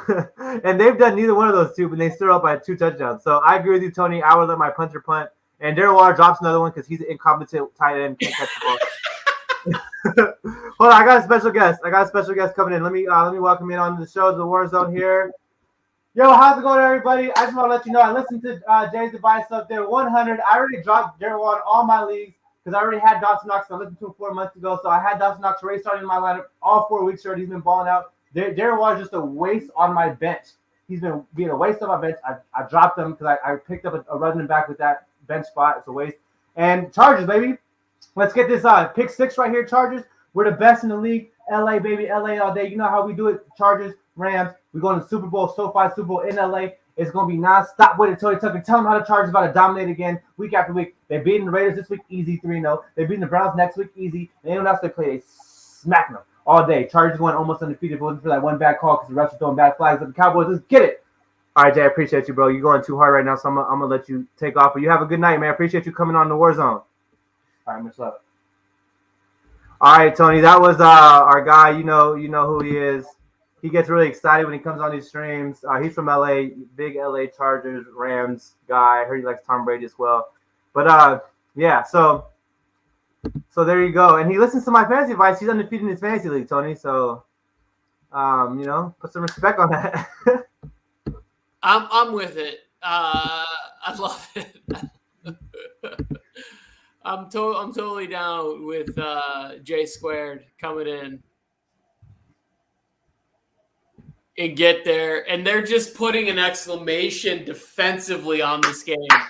Let's go, Chargers. Yeah, Raiders are looking terrible. Chargers looking amazing. It's been a great day to be in LA.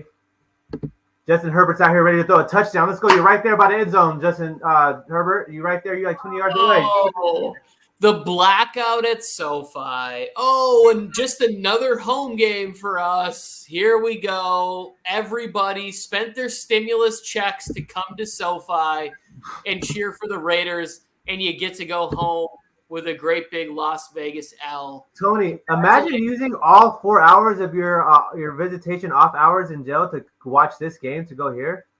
I can't even imagine what that's like. That's what I Mike can't. said. Oh, that's not even my. I forgot who joke that was, but someone talked about prison. I don't know. I'm uncomfortable about talking about prison. I hope everyone's safe and free and not in prison. Oh no, that was me. That I said that they're furloughed. They use their furlough time to come to a Raiders game. I was the one making jokes about Raiders fans being prisoners or ex-cons. I don't care. Screw Wait, the Tony, are Raiders. they kneeing the ball? Yeah, they're in victory formation as they should be. Like, there's no need to run. Justin Herbert, throw a touchdown. Throw a touchdown for TDs. He needs 4 points. I wanted TDs to win. We tried. We cheered. We came up short. It's fine.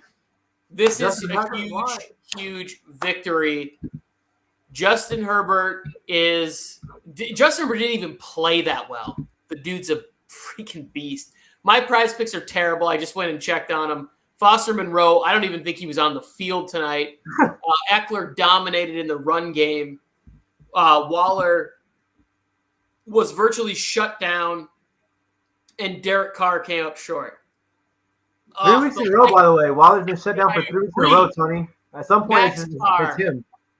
There it is. I agree. The lightning was a sign. I said it before we went Hold on. up. I said the God of Thunder came to bless Justin Herbert and Thor and let everybody know out there watching that Justin Herbert's for real. I think he's like, what is he now? He's like 7-1 in his last 8 starts, beating the Chiefs twice.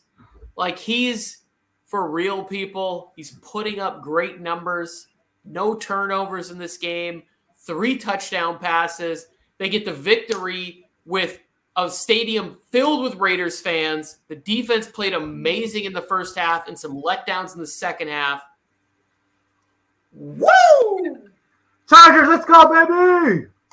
Oh, I love it. I thought we were waiting for Mike to jump in here. Are we not waiting for Mike? I don't know. Go Chargers, go. All I want to say is, as famous Raider, was it Raider or Charger? I don't know. Somebody said this before, but Chargers, just win, baby. I just want to leave this comment on the screen from Max Carr. Thank you, Max. Thank you, Max. Let's go. Hey, Fantasy Flojo, congratulations, Tony. What about me? I picked the Chargers too. Give me some love. Fantasy Chargers is my 3rd favorite team now. Fifth favorite team, because there's some other good teams still. But the Chargers balling out. My Chargers, we got it done today. Tony Tucker, he's happy for you in fantasy and in real life. Yeah, we got the big dub. Hey, shout out to Mike on the mic, because we had a conversation. I told him it's going to be really hard for me to root for just one team all game, because if the Raiders start playing good, I don't know how I'm going to react naturally.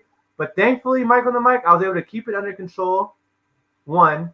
And 2, the Chargers just dominated them for 4 quarters completely. So I never even really got that tempted outside of one Darren Waller touchdown that was in garbage time. That means nothing because he can't catch a touchdown when it actually matters because he's actually not good at football. But yes, it was great. And he should have got a taunting penalty for cussing out the Chargers players and saying that, like, stop playing with them, the F word right in between there, and him jumping around acting a fool. That should have been a taunting penalty for sure in the second half. Touchdown should have been called back. But Chargers are out here balling. Yes, we the best. Number 1 in the AFC West. Let's get it. Tony, holla at him.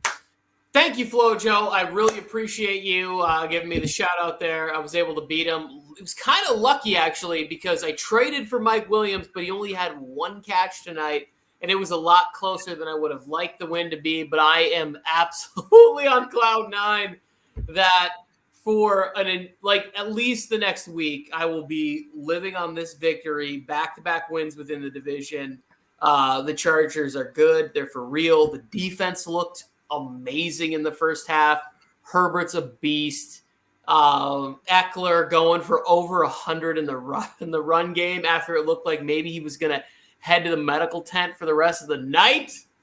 We got Mike in SoFi representing the 10% of Chargers fans that were in the building tonight for the Raiders home game, getting embarrassed, taking the L. Boom. Shut down. Raider Nation. Derwin James with an interception, shutting down Waller, the run game, everything. basically giving some bad penalties is the only offense that they had was bad penalties. Literally. And holding up, the Raiders had so many penalties they didn't call all game, trying to give them a glimmer of hope and some chances. Still didn't work. Crushed them. Absolutely crushed them. The refs gave them 14 points, and they still won 28-14, Tony.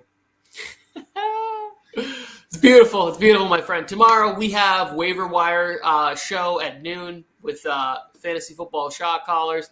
And then tomorrow night at 6 o'clock, you will be seeing Laughing to Myself Quietly with this man right here, J100, a.k.a. J-Fly, a.k.a. the man, the myth, the legend. We have no idea how old he actually is. The man doesn't have a birth certificate. And then all sorts of great shows. Sports Force Overreactions, hopefully tomorrow at 4. Jam-packed. We appreciate everybody stopping by the Warzone Sports Network. If you're new here the first time, I don't know, tell a friend, tell them to come hang out with us. Fantasy information, watch games, whatever it is. Herbert is out there getting interviewed.